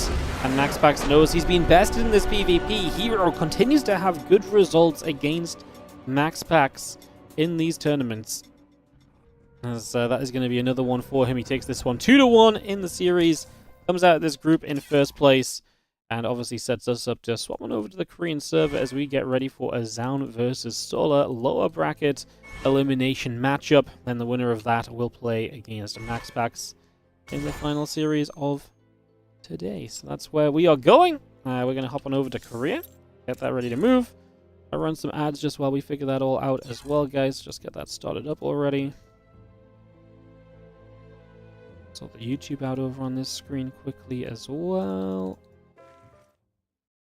And we are good. Perfect. Alright, then we're just waiting for Solar and Zoun to get going in the next few moments.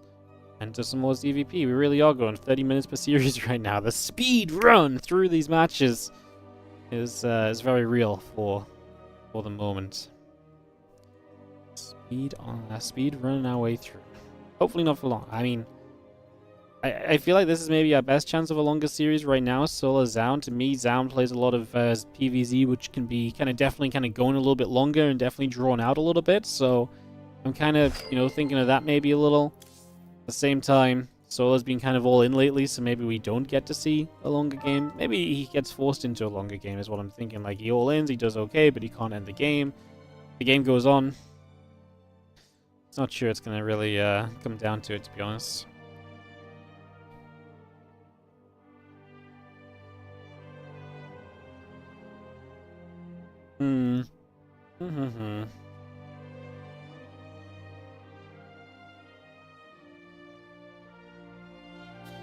Some videos coming through.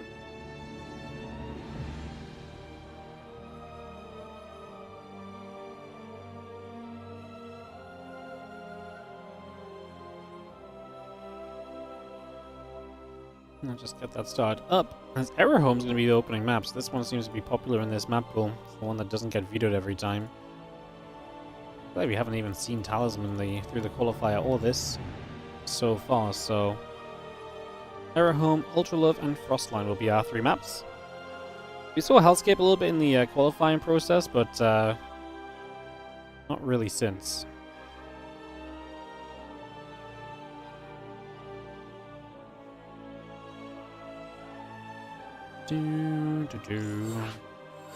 Alright, into Error Home we go.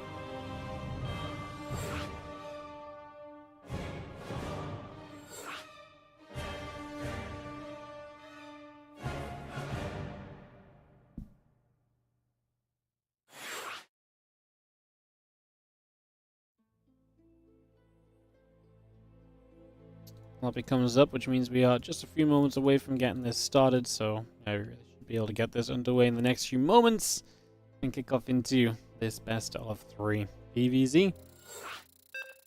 At least give us 3 games, If we get 3 games, I think we'll be very happy. I think we'll take it.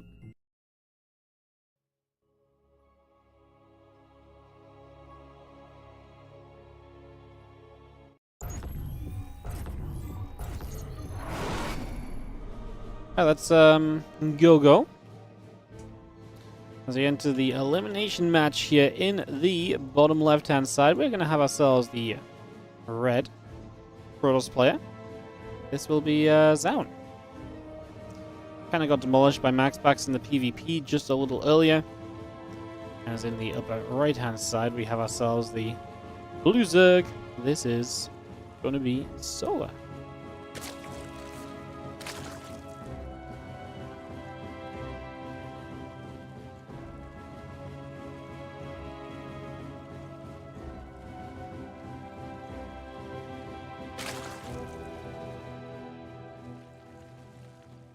Solo kind of put up some good fights against Hero, but he was kind of overwhelmed for the most part.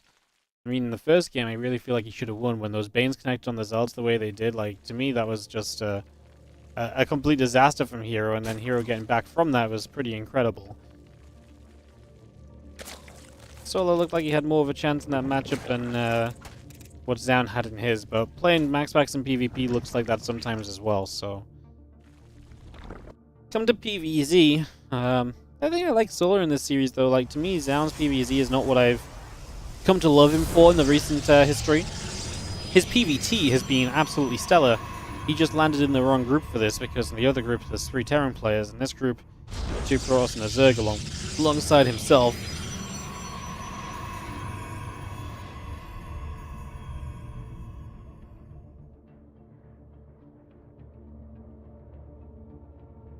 Okay, coming about, the Overlord coming through as well.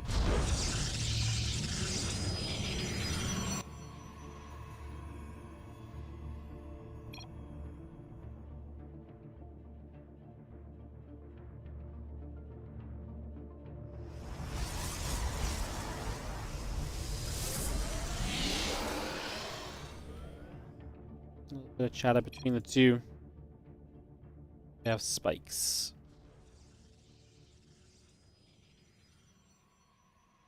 Not me. My ping is actually a very respectable 266.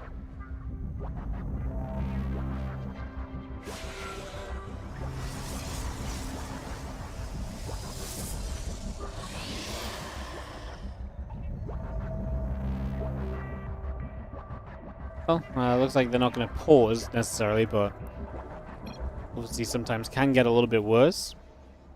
If it gets a little bit worse, then maybe there's some people who lag on Korea more than others. It's rough because Korea's just, obviously it's a rough server for some people. It's a rough server for us sometimes. Some days we lag like crazy on Korea as well. A lot of the time it's very much so just out of your control. Like I say, my ping's fine right now, and if we don't see it, it's usually on some, usually comes through on some different directions. Game paused.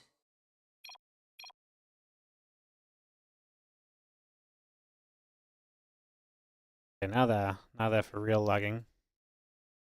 This way you need the casters to just be honest. I mean, I don't see it though, which is a little bit, I do think it's a little bit weird that I don't see it at all. Usually if someone's pinging... Yeah, I guess sometimes it doesn't affect. It's strange though. It's weird how it affects different ways in different places. Like sometimes we're super laggy and it doesn't affect the players at all. I'm gonna try and go, it seems.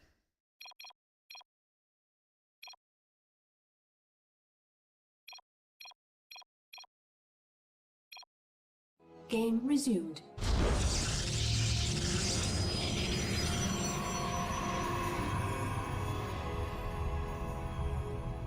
Alright. I'm gonna go and kick this off and get back to it.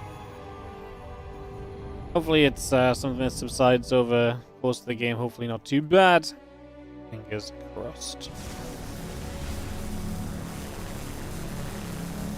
Before it hits the Overlord, just going to be able to get the grab there, so able to take that down is a nice little plus.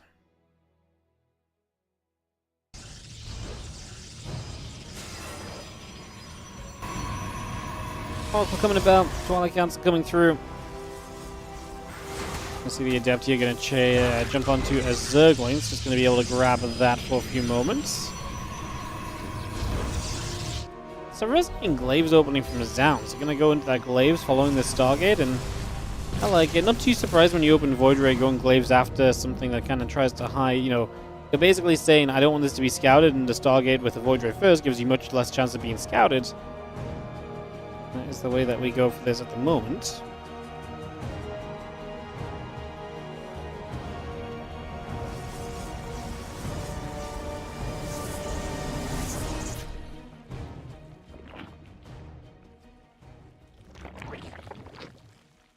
Double Extract is just going to come through.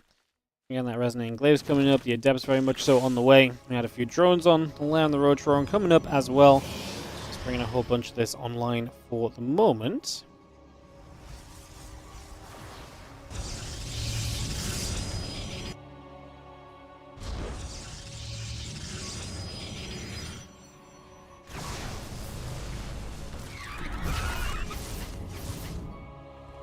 Feeling is just going to get tackled there, so a bit of damage being done.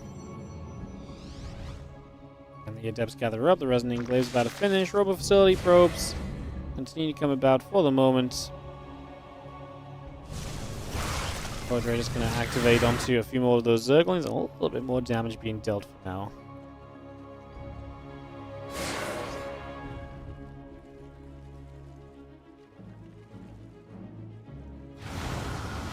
Queens gather up. Roaches get set. Roach speed coming through. Obviously, these Adepts going to threaten as they going to go for the cancel on this base. So Hatchery gets cancelled. That's not a bad start. Now we shade through. There are Roaches to meet this. Obviously, a big question mark of just how many workers can we kill here is get 4 drones. Obviously, this is a lot of Adepts going down because the Roaches were fighting them the whole time. Now up to 8, 9, 10 workers. Not bad in the end, I guess. And the blink continues up and about. We keep bringing this into play. It's going to be having the Roach speed and Overlord speed coming through. The Queen going to be there pushing the Oracle back. 14 dead drones. In the end, Solar loses a lot of workers, but just going to go and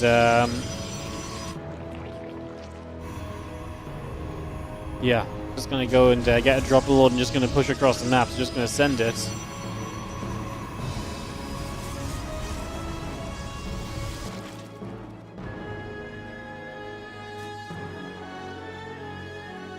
Again, Blink coming through. Sentry, Stalker, Immortal coming about. Vordre going to be there. Overlord taking damage. Just going to be seeing a bit of back and forth for a few moments.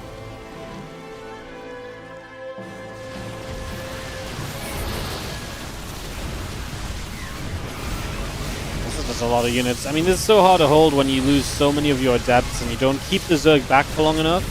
The thing is, if you keep the Zerg running between bases after the Adepts for longer, you get more time for Blink to finish, more time for Immortals to spawn, right? But, yeah. Not quite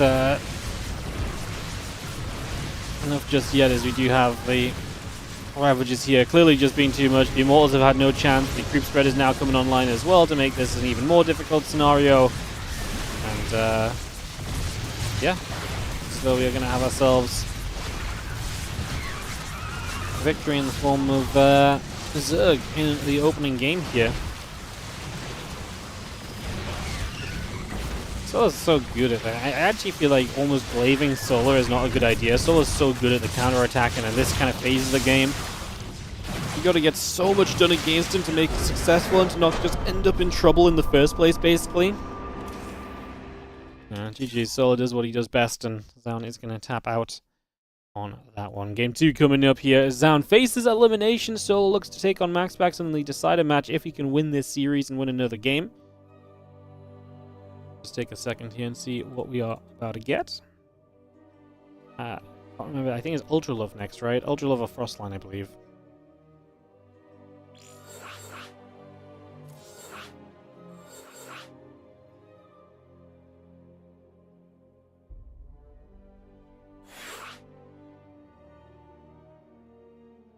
It's going to be Ultra Love. Yeah, thought so. Alright, Zoun vs Solar, game number 2.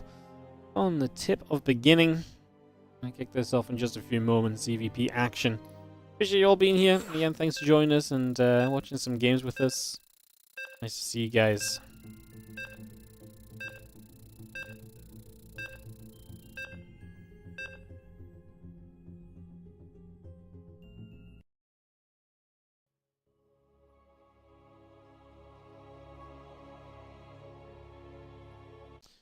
Alrighty guys, we are off and away. Let's go, go, go. As we kick off into the upper right-hand side with the blue Zerg, who is now going to be down a map and fighting for his tournament life. Let's see if he can bring it back. It is going to be Zoun in the upper right-hand corner.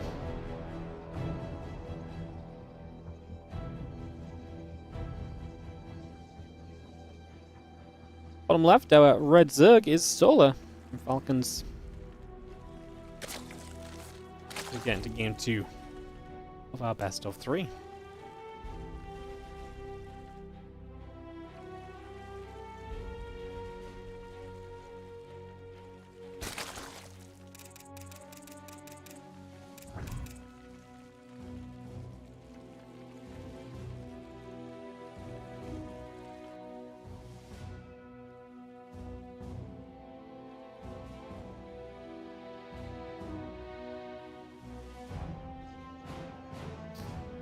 Alright then. Round 2. Don't expect Zoun to Glaives a second time. Obviously more so expecting the Stargate to maybe just be for some typical Oracle play. Go from there unless we have still kind of an interesting idea as to what we're going to try and do. Nexus drops. And Zoun will begin his expansion to no one's surprise. So nothing too shocking just yet. The Nexus continues in, Hatch Gas and Pool coming up. And you got this all rumbling along.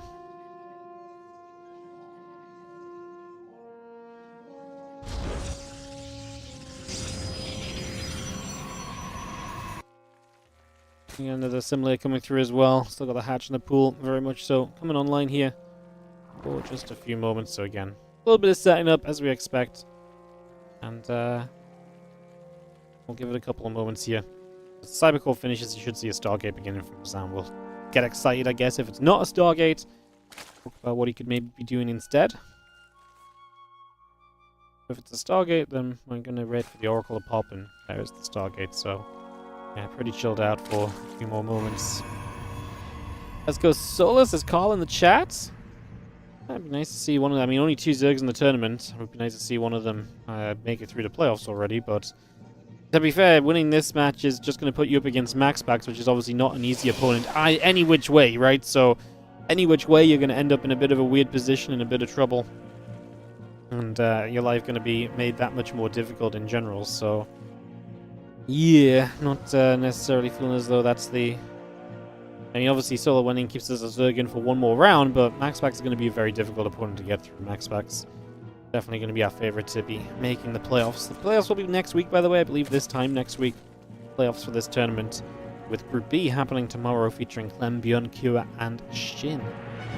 Potentially is not as bad of a group as it sounds, because obviously Clem's likely to play Protoss, which means PVT's actually going to be a thing in that group, instead of just the massive TVT, which it maybe possibly could have been instead. I would like to see, I think, MaxPax solo in this series, though, or in this group, because obviously we saw MaxPax Zoun.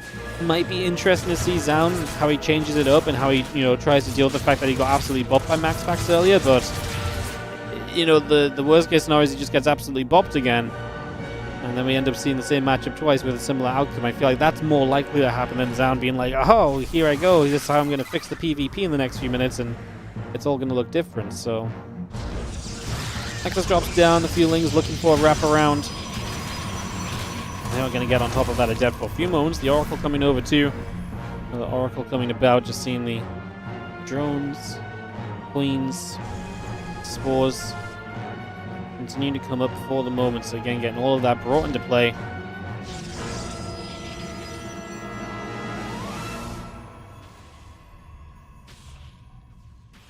Orca just going to go after the OV, and again, a little bit more damage done for the moment. Twilight Council coming online in the next few moments as well.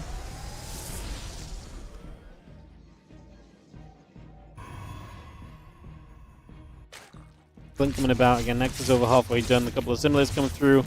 Queen's going to get the Oracle, and the Oracle will very much so go down there. So the Oracle falling, Nexus on that third base continuing to come through as well. So just Nexus coming up. And Lair, Lings, drones continuing to produce on through. Get a couple of extractors coming up also. Got that Lair already coming in. I guess it'd be kind of interesting to see where we go with the extra gases. See if we have some earlier tech or so planned here, perhaps from Solar. It's not an impossibility. It's not a super fast Lair either, right? But, maybe he's like, haha, I'm going to play Spire this game. I'm going to play Mutas. I think what's more interesting maybe though is the fact that Zoun is going into a no forge blink, which means that he's going to be very aggressive with this blink timing. He hits blink, he's going to have a bunch of gates.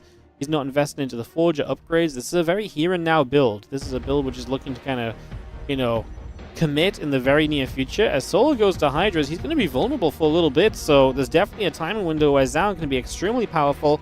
Patch Solo as he's teching up into the Hydras, which he might have just been thinking about a 60 plus Ling Hydra all in or so, because that's been a lot of what we've seen Solar doing recently as well. Instead now, it'll be Zoun applying pressure and Solar desperately trying to get to those Hydras to help deal with this. Groove Spine starts up, so can bring the Hydra range into play. Very important here because it's going to do a lot to allow you to essentially just kind of keep those Stalkers at bay. If you have the range on those Hydras, they can actually get more shots off more frequently, and that becomes one of the most important parts of this incoming defense as the Lings and the Queens step up. The couple Stalkers still taking damage, getting pushed back. 14 more Hydras producing. The Ling on the other side going to force the Stalkers to step into another Stasis Ward instead. That has to be rebuilt. And as 10 Hydras come up, there's a lot of damage output there, and I'd say so far Solar's done a great job of nullifying the first starting points of this attack.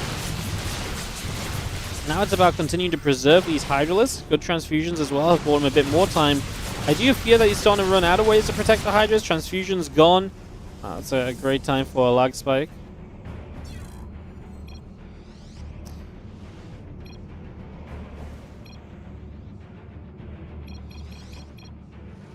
So yes, we'll have a moment or two here while this gets figured out, and then we'll get back to it. But as I was saying, obviously a moment where we're trying to just basically get enough Hydras out and protect those Hydras, because if you get enough Hydras, this army is just going to melt.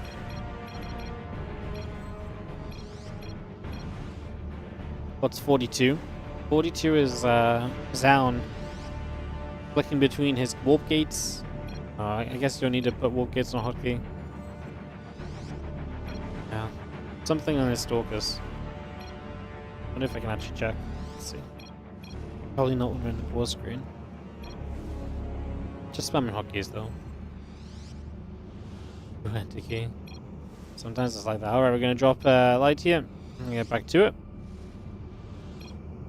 Game paused.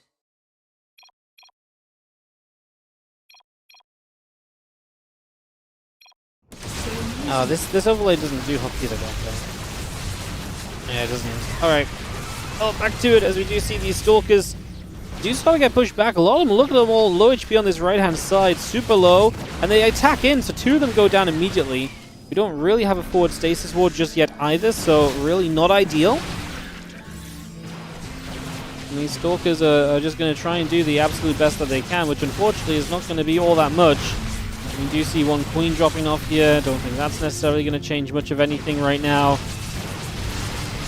I just think we've got enough Hydras. I think Solo has gotten to the point where he's got what he needs. Like, Hydras are still vulnerable. I mean, Stalkers aren't kind of guaranteed to just melt against them, because obviously they can blink nicely too, but I feel like Solo's got to be feeling better the more of these Hydras he's got. And he's lost all of his Queens though, so loses that buffer that he's had in previous moments, which have been absorbing a lot of the shots, to be fair, so that has gone down. A few Lings are trailing around on the other side of the map. You set off one Stasis Ward, there's another right there as well. Zergling sets it off 2, nicely done. Say Lings across the map, just finding a couple probes between bases. And you can see Solar able to push so far forwards here. Tells you a lot about kind of how this is going as well. Definitely in that kind of situation where he's able to just sort of control this. I mean, again, just kind of force the Protoss player around a little bit more now. But the stasis goes down, the Hydra's going to get in position to take down the pylons, so the attack will end. And Solar comes out with a defense made.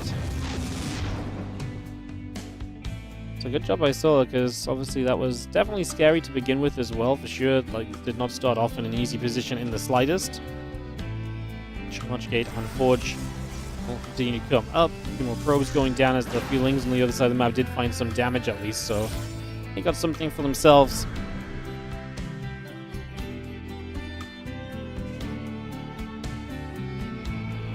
Charge at least on the way up from Zoun. I mean, Solar, do we go soon? The only thing I will say is obviously this Hydra cluster is huge, but if you start to lose these Hydra numbers, replacing them is going to become very, very difficult.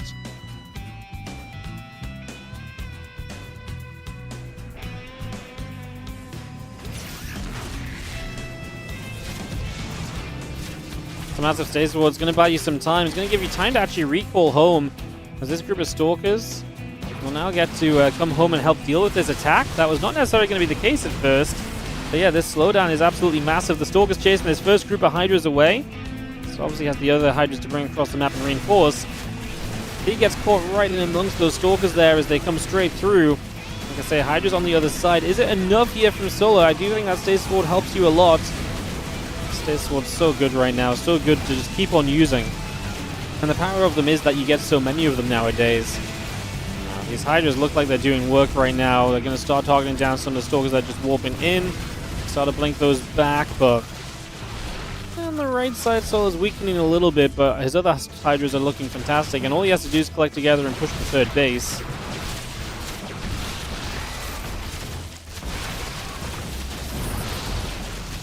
Keep on shoving, keep on pushing. Gonna see our Fuzard's gonna come back around the other side again. Stalks will continue to trade out. Sound supply is just dropping so much more rapidly than the supply of Solar here, unfortunately, as those Stalkers will continue to go down. Not really much else to say on this one, guys. It's going to be a GG. It's going to be Solar taking the 2-0. Does mean we get another ZVP at least, so we avoid the PvP. We get the matchup that I wanted, right? Which is the Solar versus MaxPax. We hadn't seen it yet. So excited to see that. And that will mean we're back to NA, obviously, for this last matchup, as it's going to be MaxPax taking on Solar for the final spot in the playoffs from Group A to take on the winner of Group B next week. Obviously, Group B is tomorrow, but then the playoffs are next week. So we'll hop on back over to NA and get that ready to go.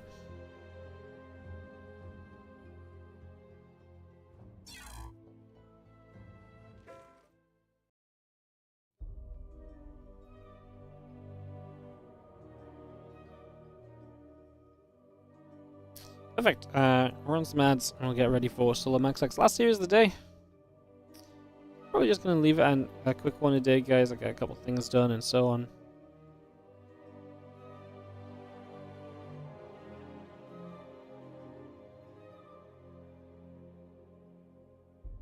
I'm hoping tomorrow's group's a little bit lengthier, a little bit more back and forth. This one's definitely been pretty speedy, even like, you know, we haven't really had any longer games or anything, right? So definitely doesn't help us.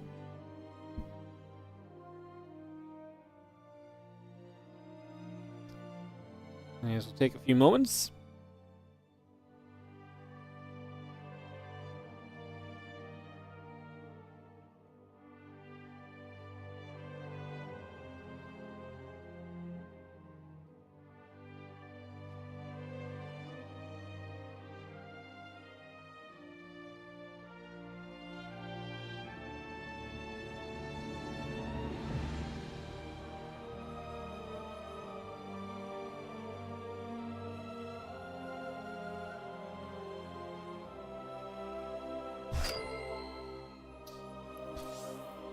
Way through.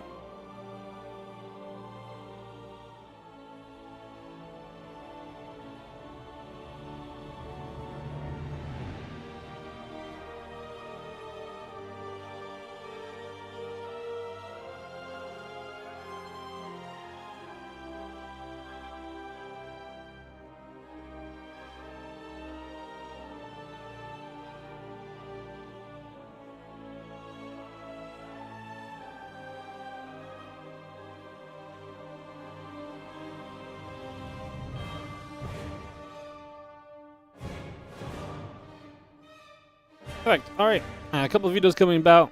Getting that underway.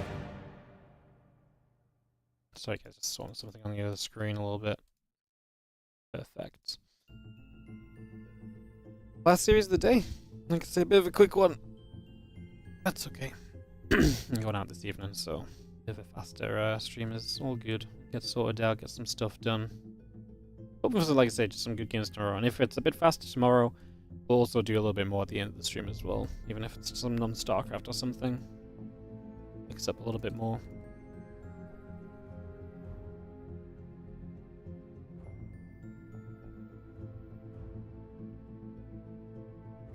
Vetoes. Hellscape, Talisman.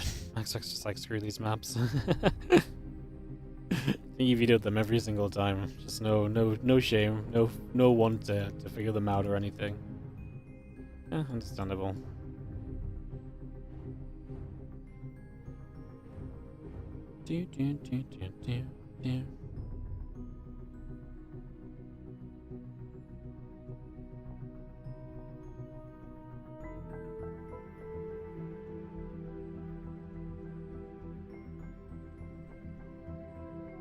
One more video from Solo and we'll begin to get some map picks. So we're getting that. Eldorado, the last video, first map pick coming up.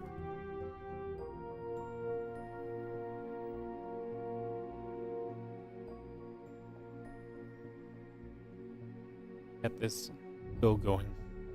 Yeah, thank you for a little bit of patience between series, guys. Sometimes it takes a little bit. You guys know the drill. As yo, Never Rolls. Thank you so much for the 2-month resub on the Prime. Appreciate it. Thank you for supporting. The slow road back to 700 is on.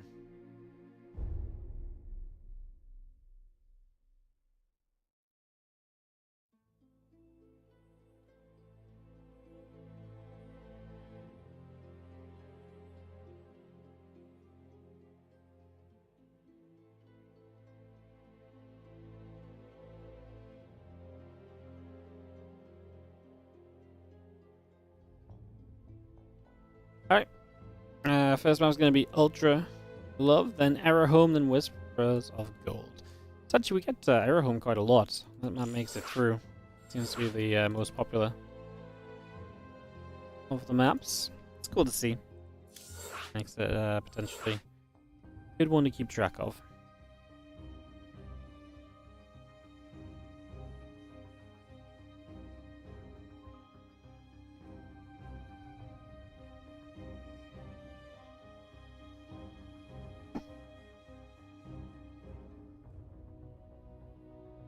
Alright, just waiting for one person to accept an invite. We're going to be right into it, guys. Like I say, last best of 3 today.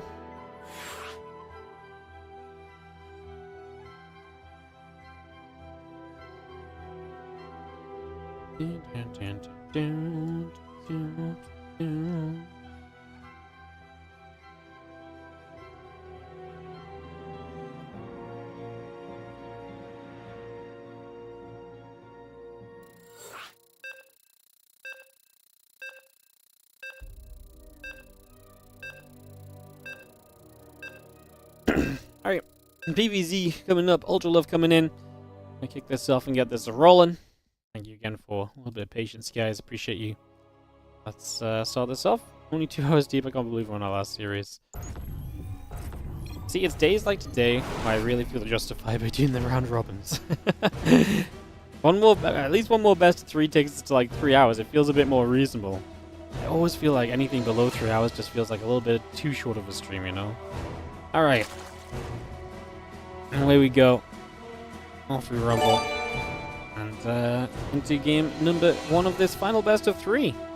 Man, the delay on the subs today is insane. I just heard the sub sound, I was like, oh, a sub. And I was like, nope, that's the sub I already shouted out a minute ago. Oh, yeah, getting baited by my own, I don't even know, overlay, I guess. It's keeping me alert. It's like, yo, you've got money. I'm like, yeah. It's like, no, just kidding. I'm like, bro. That was almost plus $3, you know? Alright. Let's have a peek then at what PVZ is going to give us here as we get this up and underway. It's going to be having ourselves the pro pulling down the low ground, the gateway coming up, and the simulator coming through. And settled across the board there to start us off. Nothing really too wild just yet. As we do have our gateway coming down. Again, probe coming up, hatch, gas, and pool all on the way in. So bringing a lot of this online for the moment as we get settled down. Nexus will start as well. And probe on into that.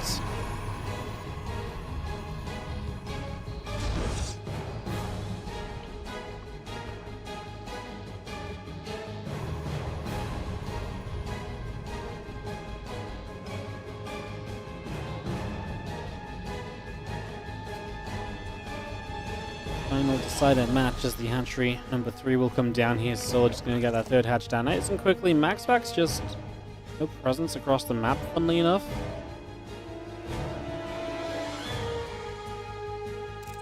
It's a little bit interesting, isn't it? No scouting at all from MaxPax. Not necessarily the way I'd 100% expect him to be going about things, but here we are. As it used to the Stargate coming up. What, are you still playing hardcore WoW? No, I kind of quit because I realized I probably wasn't going to make it to any raids or anything, so I lost a bit of motivation, and I also started playing... I also got into Marvel Rivals, and I started playing a lot of Marvel Rivals with my free time on the PC.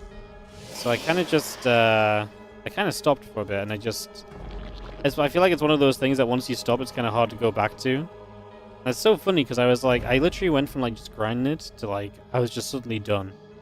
And yeah, I was really enjoying it too. Now I have no motivation to get back to it though. I just started a bit too late. Like, no one was really doing like the lower level dungeons and stuff in the guild and stuff as well, so it just kind of felt like, yeah, it was just like questing alone. This one though, while it lasted, I'm kind of done with it for now.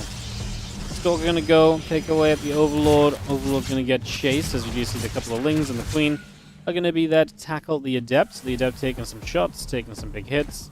And Ling speed coming through, the couple of Queens coming up. We had a drone on in as well.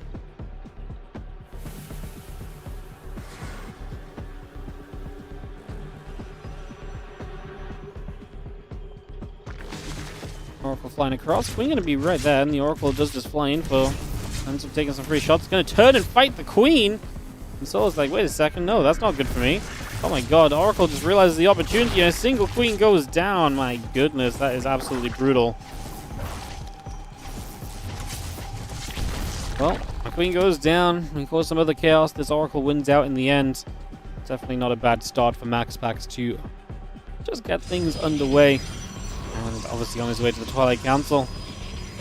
And we saw actually the importance of Queens, not just obviously if you're ninjax and creep, but in that last game, the Queens really put up a good brick wall of a front line against Zoun, which allowed kind of Solo to survive until more Hydras came out. And, you know, should a similar situation arise, then I think Solo would be obviously in a little bit of trouble. You know, obviously one Queen may not make all the difference, but, you know, again, just trying to emphasize the importance of a Queen and just saying, you know, don't let that count for nothing. That's a fairly decent pick-off. And the earlier you make that pick-off, the less energy you're generating off Queens as well, so that's a big deal too.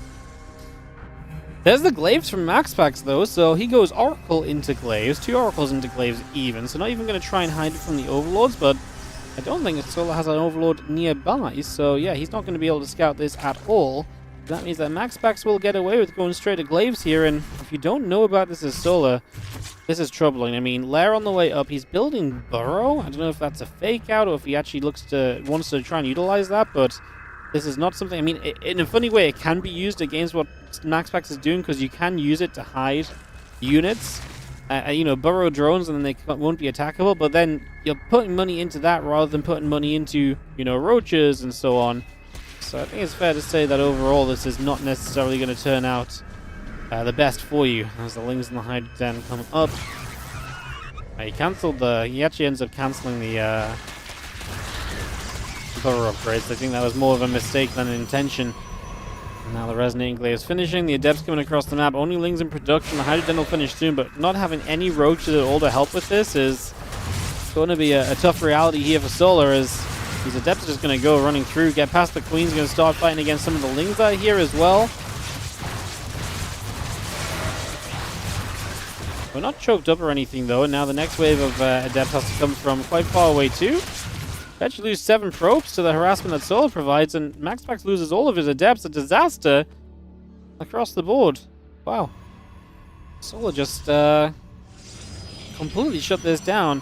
I think MaxPax got a little bit caught up with the run by, and because of that, he was not doing the best with those Adepts. They ran straight past the Queens at first, which I thought was fine, but then he engages into Lings in an open area. It's really not great, and that is a fantastic defense from Solo here in this opening game. And just a best of 3, so he has a chance or an opportunity to have some exciting stuff happen. A couple of Adepts just warp in. And you see the +1 and the Blink continuing to come about, the extra gates coming online. Hydras, Mystical Augments, and Overlord and Zerglings all being added on for the moment. Continue to bring a lot of this through as those Hydras gather up together.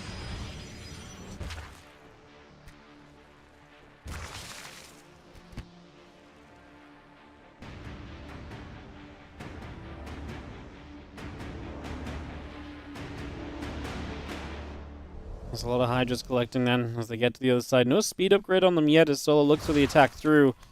It's funny, I mean, there's some Adepts here from MaxPax, but against this amount of Hydras, I don't think you can ever look at these Adepts and think they're going to succeed for you. As we all break through toward the natural. Good force field, but it does let a few Lings in already, so not the best. good idea of the force field, but let's see how we do here. The Lings actually need to come and protect the Hydras a little bit. The Hydra count is very important to keep high, and obviously letting the Depths just swing at the Hydras is not exactly going to do a lot for that. The Immortal going to get caught towards the Natural, though. The Lings are going to try and make an effort there. We're going to turn back around. Obviously, Solar is splitting his attention, trying to go up into the Natural while also defending the units coming down from the third base.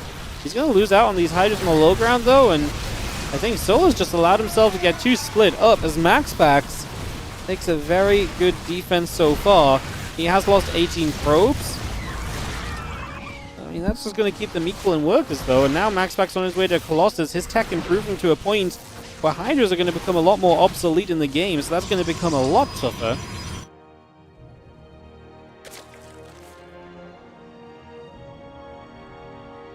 And charge continues to come by for the moment.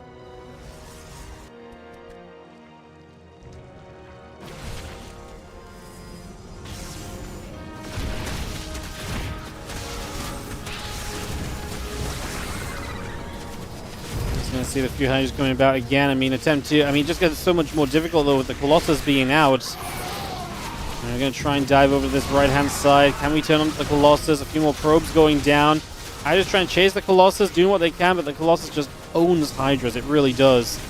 And the Hydras are getting taken out as they chase it away. I mean, you open up some space to maybe start killing off some more probes. So that ain't bad. It's damage being done, right? You're going to kill another 20 workers here. MaxPax's third is falling, which kind of leads you to the point where you probably do eventually just overwhelm this as the Zerg player. But man, this was not easy. I really felt like with the way he defended at first and how bad it was for MaxPax, this was going to be a much more difficult defense to begin with. I mean, even right now, you can see the two Colossus definitely have potential as they shove units away already, acting very scary.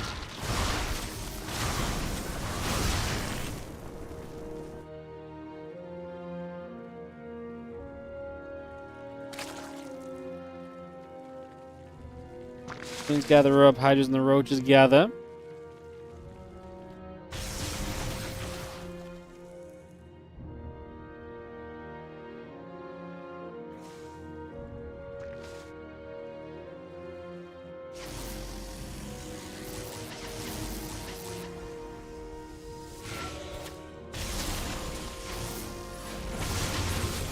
See this army continue to step through, so just going to step on forward. The Roach Hydra trying to get forward towards the Colossus as well. A couple more shots coming about. I mean, Solar's still keeping the pressure up on the other side. No third base coming back online. The Ling's making sure of it. MaxPax basically forced to be all in, but turning around. I'd say with the three Colossus, I felt as though there was always going to be some opportunity for him, if nothing else. Not quite the case currently, though, as Roach and Hydra split up a bit. The Prism going to move through as well.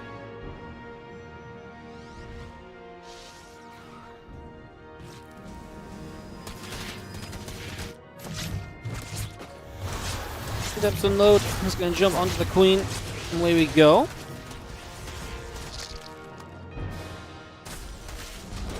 Again, a couple of Lings going to go nibbling onto the Assimilator.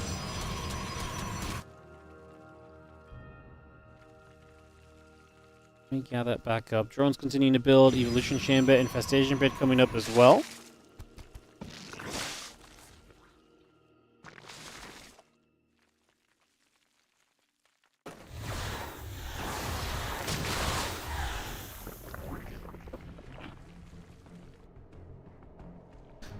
This is where MaxPax runs into trouble, right? Because Solar's obviously just got a full 3-base economy, 4 bases even up. So as some mineral lines desaturate, he can resaturate those workers elsewhere. He can just have enough units, I think, to fight through this. Now, it's still tough, though. 3 Colossus, a Disruptor, Archons. I'd feel a lot better for Solar if he had the Vipers, which is what he's slowly getting to with that Hive coming online. I can't imagine he's rushing to anything else other than just some Vipers here.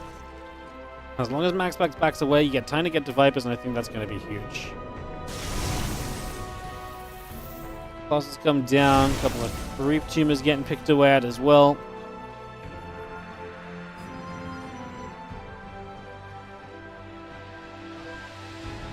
And we'll try to Ravager, going to turn again. A couple of Corrosive Vials. Oh, we hit the Colossus! Well, you get attack unit low. That's going to do very nice for you. We're actually going to make our way to a Lurkaden, which I guess in the long term is the safest way. I do think just a Viper-based attack would be enough here, but a Lurkaden puts you into a position where you're even more likely to basically be able to win out as well. So That is a big factor on top of everything else.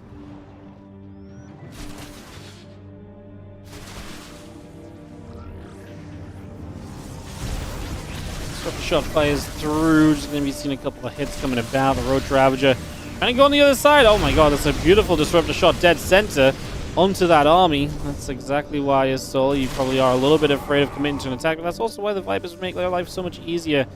You don't have to get as close to actually make impact. Files again. Gonna be decent, at least lands one onto that army, so able to get a little bit more done. The Roach is going to be there fighting back. Seismic Spines and Vipers coming up. Add a Lurker, all 5 on, as well as everything else. And that is where we continue to head for the moment, as we just see the Disruptor continuing to come out and about.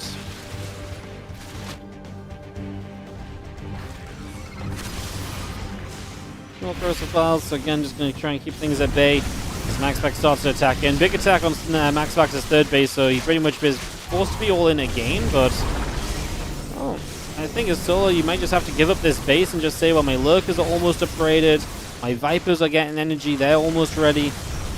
You give up a base, you're still going to be 3 bases to the 2. You've still got units across the map that are going to be a challenge for, you know, Solo to deal with. That Disruptor just donates itself, so the Lurkers get the job done there without really being needing to do much. And MaxPax just turns back home once more. Like I say, he's a little bit stuck right here, and I imagine in his head he's like, I don't really know what to do. I'm on 2 bases, so retreating isn't great. But he's up onto Lurkers and Vipers. Like, he's got the tech that stops you from really ending this game at all. So across the board, it's, you know, a very difficult position right now, to say the least. You see the couple High Templar continue to come about. Most Lurkers are going to unburrow and relocate elsewhere as we run across into position to try and do a little extra. Army's still moving through the center of the map, and this force of MaxPax. Don't get me wrong, this army of MaxPax is still scary. Like I say, with all of the tech involved in it, you've still got to respect it. The last thing you want to do right now is just be like, this is fine, and just, you know, YOLO into it. Obviously, the High Templars are there waiting for the feedbacks to stop these Vipers from being able to abduct, but we did get the first abduct off. The second abduct gets denied by the feedback. Again, this is the issue of now having to play against the Lurkers, and this is exactly why, obviously, the Lurkers were a good pull, and a very safe pull, because it means they're always going to be available to fight the army, whereas the Vipers could have some way been denied. I don't think he would have had feedbacks if we'd just gone for Viper timing originally, because it would have hit so much sooner. As MaxPax's army goes down here, Solar is going to take an opening game, and MaxPax is on the verge of elimination here in this group stage, as he needs to now win 2 games back-to-back to be able to come on through and advance out of this series. GG's for game number 1. So MaxPax is going to be down, and Solar up a game. Like I said, Solar's been playing well lately. He's been having some good results. He's been getting some good games in. Yes, it's on the more aggressive style of life, but it's clearly working. So if it's working, we can't really, you know, we can't really complain. It's not like it's 2 bases all in every game and it's flopping. You're like, well, Solar, I really feel like we should try something different. Why try something different when it's, like I say, it's working out well enough so far?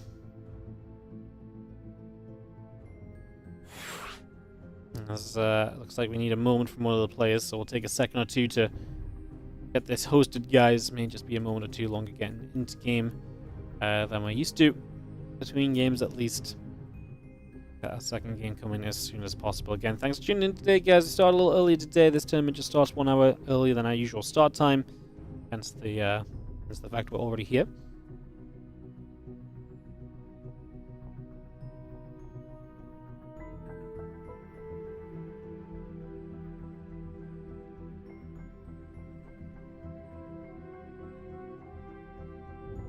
Alright, go to Solar, so we'll try and host this again. Going to Error Home.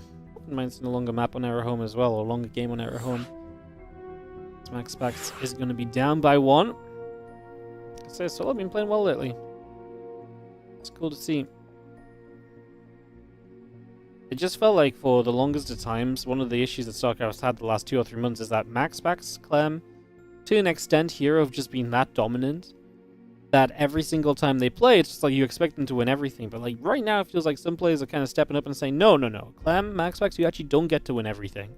Solar being one of those guys has defeated Clem and MaxPax in recent history. So yeah, nice to see some kind of extra players kind of stepping up. I think it's like, you know, when we had Shin in the original kind of period of the off-season, Shin was kind of stepping up and being that Zerg to really contend and really be, you know, someone, you know, to cause some trouble. That was also very cool to see and have at the time. Shin definitely dropped off a little bit, though, unfortunately. As we go into game 2, let's see if we get ourselves an upset, or if we get ourselves a bounce back. In the bottom left-hand side of the map, our blue Zerg player is going to be Solar with a 1-game lead, and now just needs 1 map out of 2 to out of these next couple of maps to advance through to the playoffs alongside Hero from Group A. In the top right, our red Protoss player is MaxPax.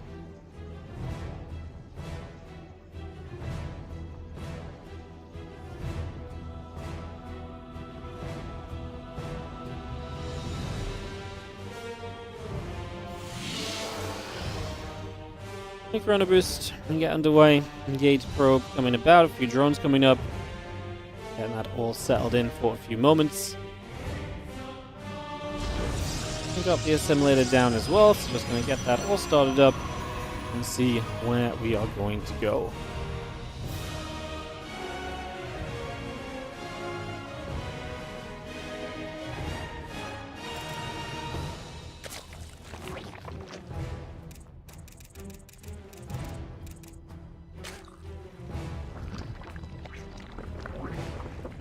It's so fun just having a bit more variety again. Like, actually being able to go into some of these matches and just knowing that it's not just, yeah, this guy's going to advance and so on. Get a little bit more exciting again. I'm a fan of it.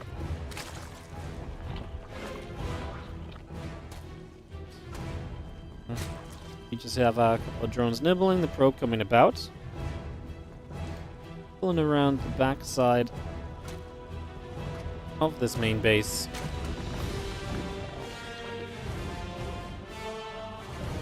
For a few moments, that probe coming back around the other way.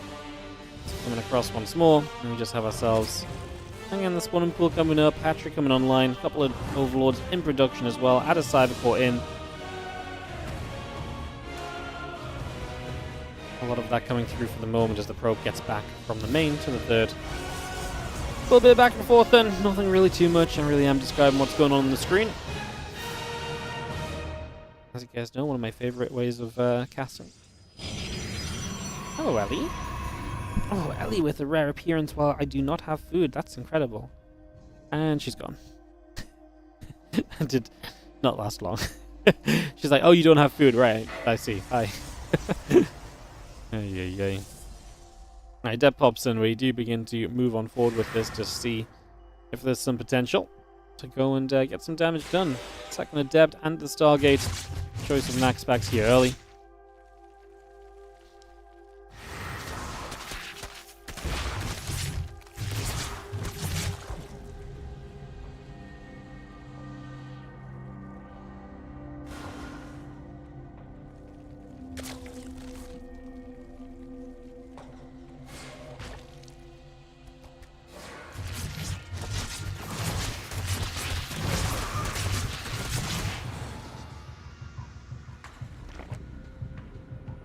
Toggle coming about. The Adept and the Warp Gate still coming through. We have the Link Speed on as well.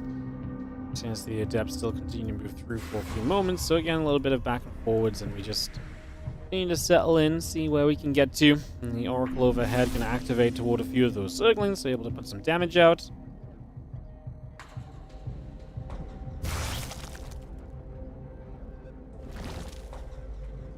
Here, out of the group already. Yeah, he already advanced. Speedy day. Fortunately for you, if you missed it, you can go watch the VODs, although... yeah, the Hero MaxPax series was kind of fun, actually, but I do think our first few series of the day are not ones you necessarily want to go catch up on. If you do want to watch VODs, they're fully available on YouTube and Twitch. The earlier start was a bit too early for you.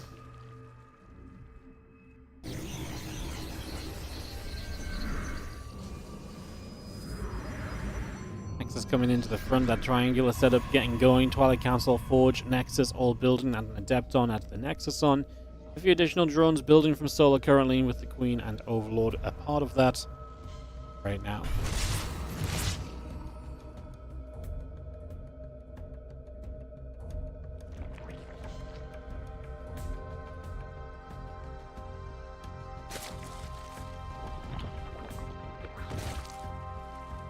Push back a little bit. Again, the lair continues to come through. We have got the Adepts going to shade forward. The Oracle dropping a little Revelation on some... I think there was some units there, not just the rocks that he revelated. Well, he revelates rocks again. Maybe he's into revealing rocks. Weird thing to be into, but you know what? We don't judge. Reveal those rocks all you like. Fortunately, they are inanimate, as you have the Queens is going to be there to hit the Oracles in return. Blinking the +1. As the Lings get a wrap around, the Queens will fight. Both the Depths shade out, but they're going to die on the third base instead now. Does mean the drones had to pull those. The Solar taking a couple of losses. Not too bad. I've seen Solar take an absolute beatdown when it comes to kind of defending lately. So honestly, I don't think this is so bad on Solar's kind of front. I mean, we've seen so many games of his where he's losing 10 workers or so early in the game in these PvZs. So I do think that's a much better start than, like I say, what we may be sometimes used to expecting out of Solar in this matchup lately. Stasis Ward catches a drone again. +1 and Blink both on the way. We had some probes on. Stalkers get there for the Overlord kill. 2 more Overlords popping out. The Hydra Den coming up. We have got ourselves the hatchery, and drones continue to produce. Also add in 7 Hydras on top of all that as well right now. Spine. Stalker's going to get rid of a couple of creep tumors.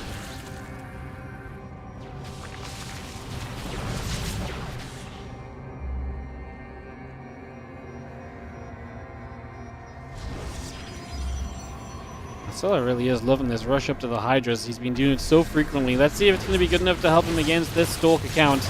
As you do see, a few units already kind of swept up to the top side, looking for the counterattack, looking to force some warpins back at home rather than fully focusing on the attack here. Solar will try and hold this high ground position. Revelation makes it so at least the Stalkers can see up the ramp, but that'll be about it. The Lings run by the third and then decide not to go in. Checking around to see if there's a fourth coming up they can maybe leap onto. That's another bunch of Stalkers warping in though, so it doesn't really feel like that'll be a factor. Although Baneling Nest starts, maybe those Lings become Banes for the run by eventually. They're on the move again. As Solar again has to deal with a lot of unit pressure right now. The Bane Nest is going to be important because we actually see Zealots charge halfway done, and Zealots warping in now too, which means that you really will have to start being ready to deal with charge lots, and obviously Banelings are a major way of doing that. We saw that earlier today when Solar rammed a bunch of Banes into Heroes Zealots. It worked very well. He lost the follow-up to that game, but it set him up in a good position, so that's what he's aiming for as he stretches across to play defense on the 4th base too. Shows MaxPax that he can, you know, go from one side to the other. He is going to meet the movement of that army without issue so far.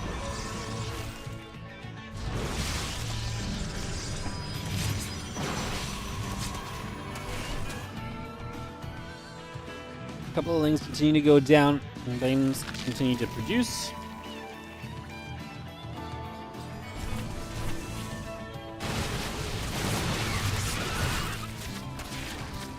These Stalkers starting to be a little bit on the lower HP bars. You start to see some potential kills lining up as the Bane speed begins here, and this army comp of Solar is kind of getting to where he wants it to be. 62 drones, so they're very close to kind of being fully at where he wants to play this.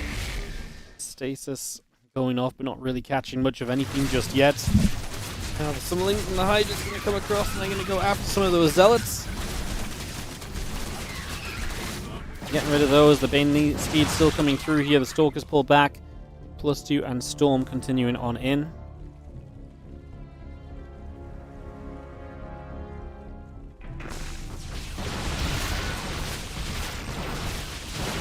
They're still fighting. Stalkers still taking hits. Just going to see the Storm and the +2 coming online as well. The Hydras will get there. The Pylons take damage. So both of those getting whacked away at. The Stasis on the other side, setting up as well.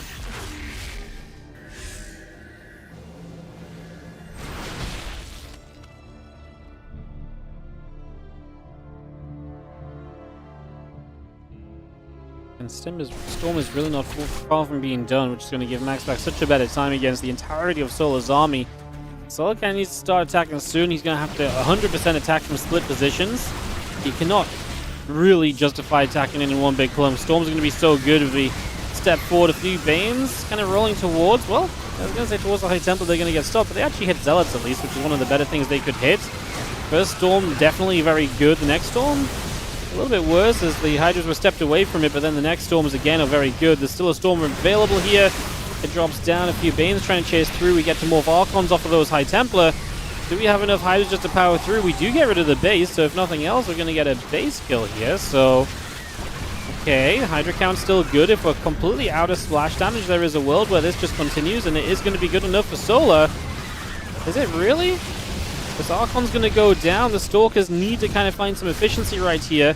High Templar's pulling back further into the natural. More Zealots coming through. I don't think Solar's going to have enough reinforcement. I mean, maybe he does still. I mean, it's going to come down to the next storms. Those storms coming from the natural in probably a few seconds are going to be massive. There's so many reinforcements that aren't here yet for Solar. The reinforcing distance definitely becoming a problem. And we get chased away, so Solar has to back it up, rebuild a little, obviously knock down a base. That's a big step in the right direction, but it's not like Solar's on some insane 70 drone economy compared to the 50 probes of MaxPax that remain. Not at all, and like I said, there's going to be storms available again here for the next go-around, which is only going to complicate things further if you're MaxPax right now.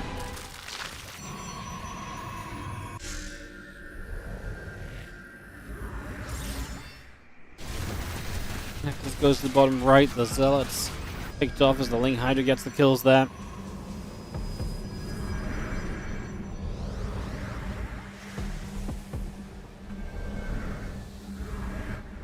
Army towards that bottom right-hand corner, and the Hydra continues to come through.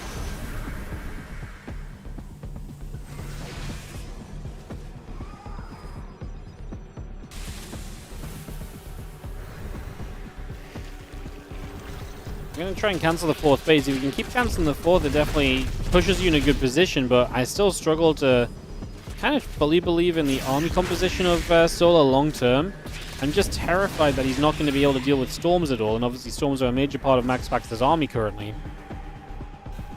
Push back around to the center. As those Archons and High Templars gather up, a few Stalkers as well. Couple Banelings connecting, the Lings are going to get rid of some Zealots. Again, the pylon's still coming through as MaxPax is, I didn't even look at the upgrades, but as well, like +3 attack upgrades means that his units are going to be packing punches. Meanwhile, Solar's units are going to be tickling with feathers when it comes to the fighting here. And here we go. See the Banes connect nicely. We kind of dodged the storm. It's not a bad effort from Solar. It's just you've got the worst army. And at the end, he is super desperate to have some reinforcements show up. Can get rid of a couple of the Archons. The High Templar goes down. There's really not a lot left for MaxPax. Like, it's close. It's very close. Solar is still just about maintaining position, I would say.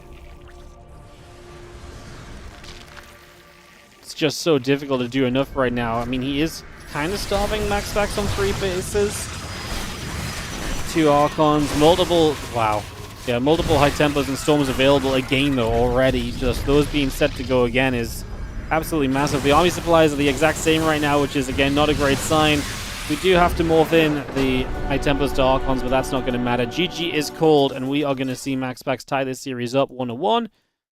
And this best of 3 delivers. Game 3 coming up. And Solar was just so committed the entire time that even when it looked like he was doing well, he just wasn't quite doing enough to truly situate himself into that really commanding position or that commanding lead, which you might feel like he should have when he's denied the base a couple of times. He's been able to do this and that. It just wasn't quite there for him in the end, so GG's, and we do get to go to one final game. Obviously, was also down 3 attack upgrades, which doesn't help you either in the trades. Again, Storm just very powerful. Storm gets you to a great answer to a lot of what was being worked with there. That definitely helped a lot as well.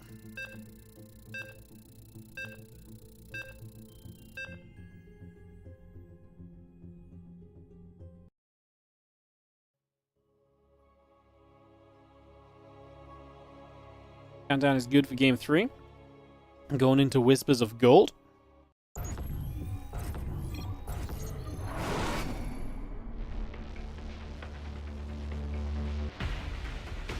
In the bottom right-hand side, I mean, I like this map for Solar's aggression, actually. As we get this underway, we do have our red Zerg player here, Solar. In the top left-hand side, our blue Protoss player is a MaxPax.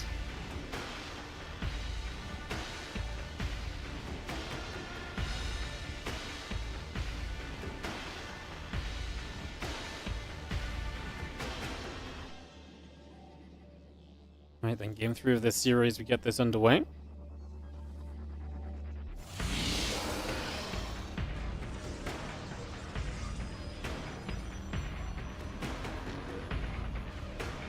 Can we see MaxPax take another game? Solo's making every game close, if nothing else. Like I say, nice to see him being so much more competitive lately in these events. Enjoying it a lot as all the drones come through, the hatchery coming up, and gate and the assimilator coming up as well, so we get that continue to produce for the moment.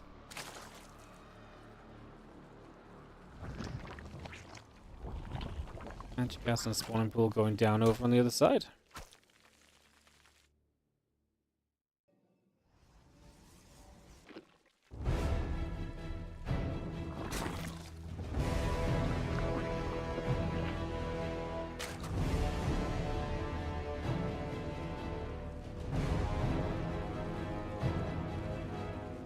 Magic gas and pool coming about next to the cyber core coming through.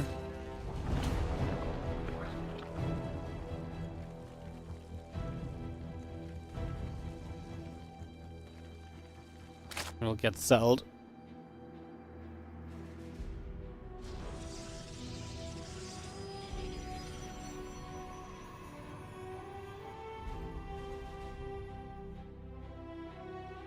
And Cybercore, not far from finishing. Next is about halfway done. For a few moments, again, we just settle down. Interested to see what MaxPax does opening-wise. And does Solo also just try and go to Hydras again? I feel like he's becoming very predictable by just moving toward the Hydras on repeat, but it's kind of working. Like, it's not being overly punished, so... Yo, Andy, thank you for the 100 bits as well. Appreciate it. Hope you're doing great today. Thanks so much for the bits.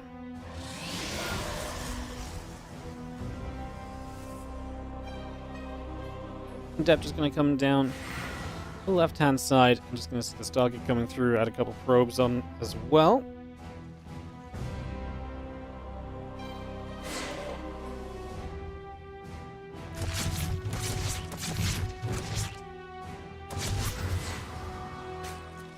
And Queen will shoot, and Depth takes some damage.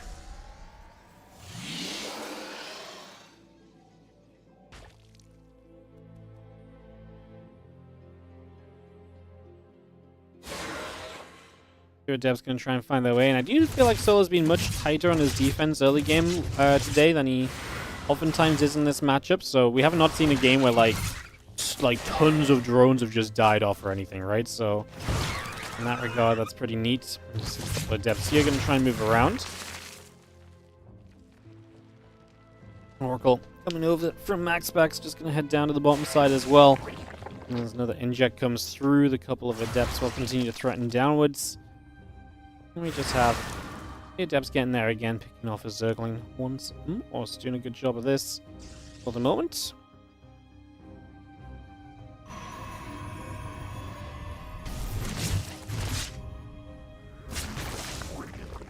Oracle activating, a couple drones going down. Again, the Queen's going to come across to chase said Oracle about a little bit as well. It's just going to come straight back over there.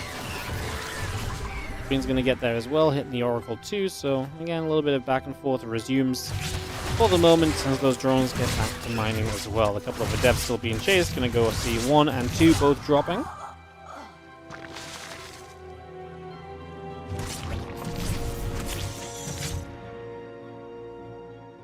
Drones control, but also 12 Lings is a pretty sizable number, so a lot of early game units from Solo being taken down. We start to see MaxPax make that move into the Twilight, into that Forge, just into the next step of this in general here. And get that ready for yourself. And the Nexus continues to come through. And the Forge still both coming up. A couple probes added in. Their drones, things, Overlord, all continue to produce on in.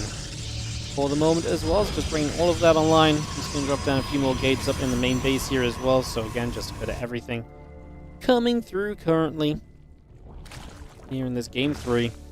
And again, it will be Blink that Solar has to contend with. As he goes to Lair and 2 more gases, it feels like the Hydra Den is inevitable once again.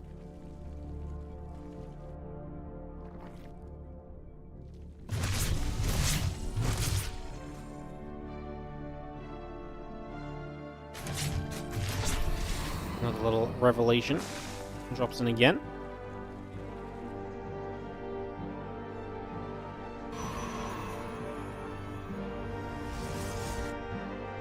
Coming about. Again, a few more drones coming up. Hatch gas.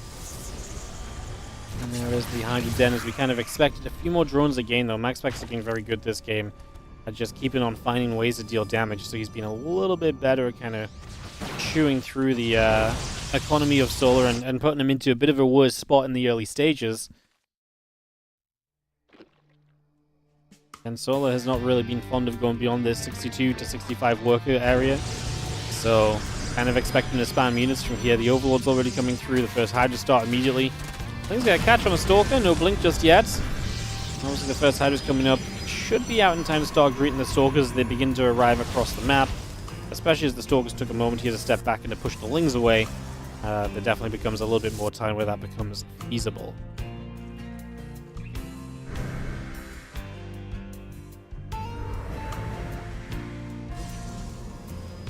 More Stalkers just get warped in right off the bat again, so see those being brought straight through. The Stalkers now already jumping forward, going to go after Hydras. Yeah, I love that. Targets down 2 Hydras immediately. He's one-shotting them, so there's no chance for transfusions. And those are the moments which really go a long way for you here as the Zerg player, because, or as the Protoss player, because you're knocking down the real tech of the Zerg. You're stopping the Zerg from getting to the next stage already. And Storm starts immediately from MaxPax, which you can only agree with. You saw how just effective it could be in the previous game, and there's no reason it's going to be any less effective here against the eventual composition of Solar this time around. So, straight to Storm. I like it. I like it much more than being overly aggressive or trying to commit to something you don't really need to commit to or anything.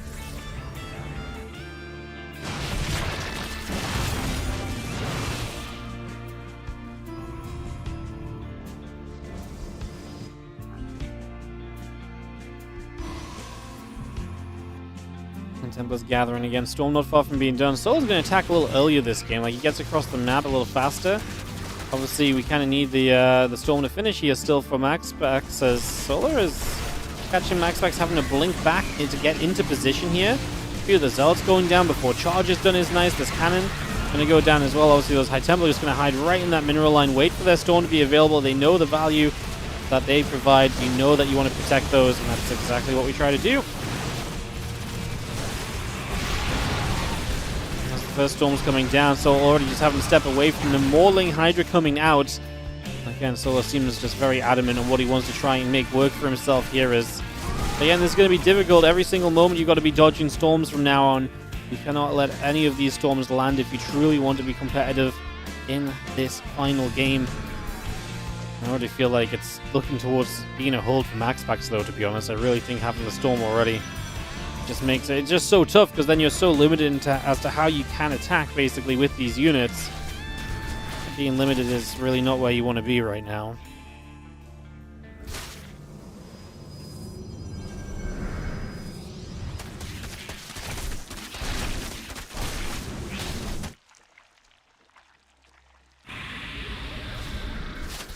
Hydras and Lings get back onto a set of rocks, just going to try and open up a little bit of space, open up another attack angle, but we're expanding to a 4th here as MaxPax.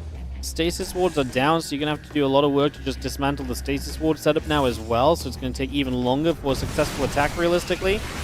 Let's see what we can do. First Storm's coming down left and right. The Hydra's already getting covered in Storms. I mean, is there enough firepower to get through? The army supply sort of hangs on for a little bit, but then a massive warp in the Zealots comes through.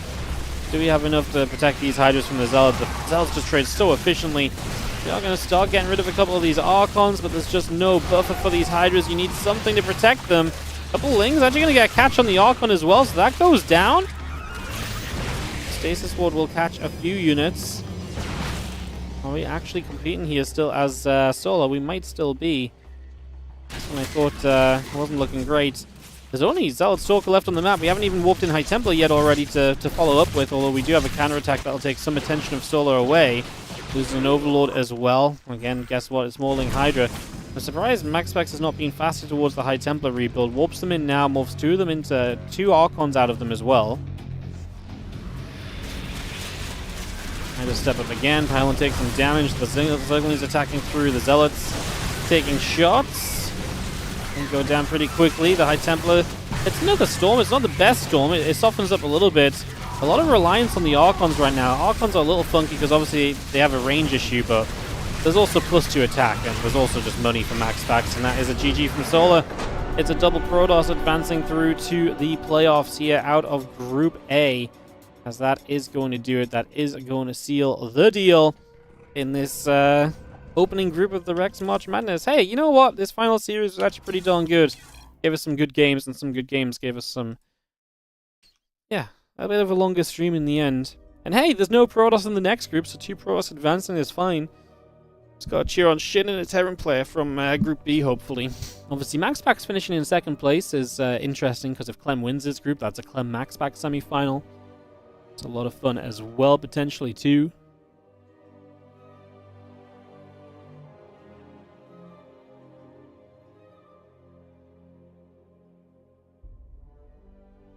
Alright, yeah, Group B tomorrow, guys. Same time, same place, more StarCraft 2. Gonna be fun again. Tomorrow's group is Björn, Clem, Shin, and Kua.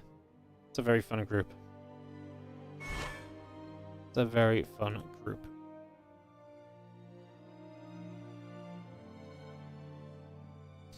Godzilla's winning. Nah, the problem is it's just like Storms are just so good. Like his army's just worse. And so while he's winning some fights, he has to do more than win fights. He needs to win fights and do so much more than just win the fights, you know?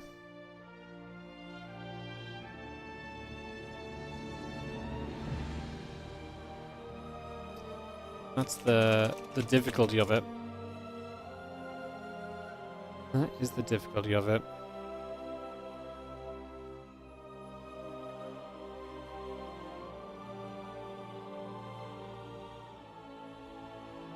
You should just ignore the Stalker's poke with the Oracle and go straight for MaxPax's base. Yeah, but the thing is, like, Solo's not ready to attack at that point. I actually think Solo went pretty much as soon as he could in this game. And he did attack before Storm was ready. It's just you can't attack in, truly. Like, the moment he was ready to attack, he ignored those units completely.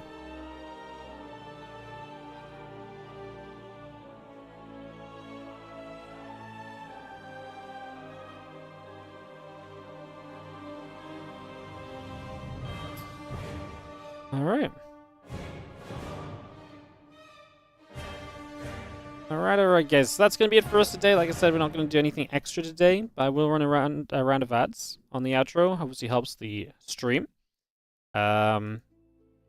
Supports us to do our own tournaments in the future as well, so... without anything else to do, though, we'll just run the ads and call it a day, guys. I'll be back tomorrow for Group B of this same tournament, so I'll see you tomorrow. Thanks so much for watching, and like I say, I'll see you guys tomorrow. Bye!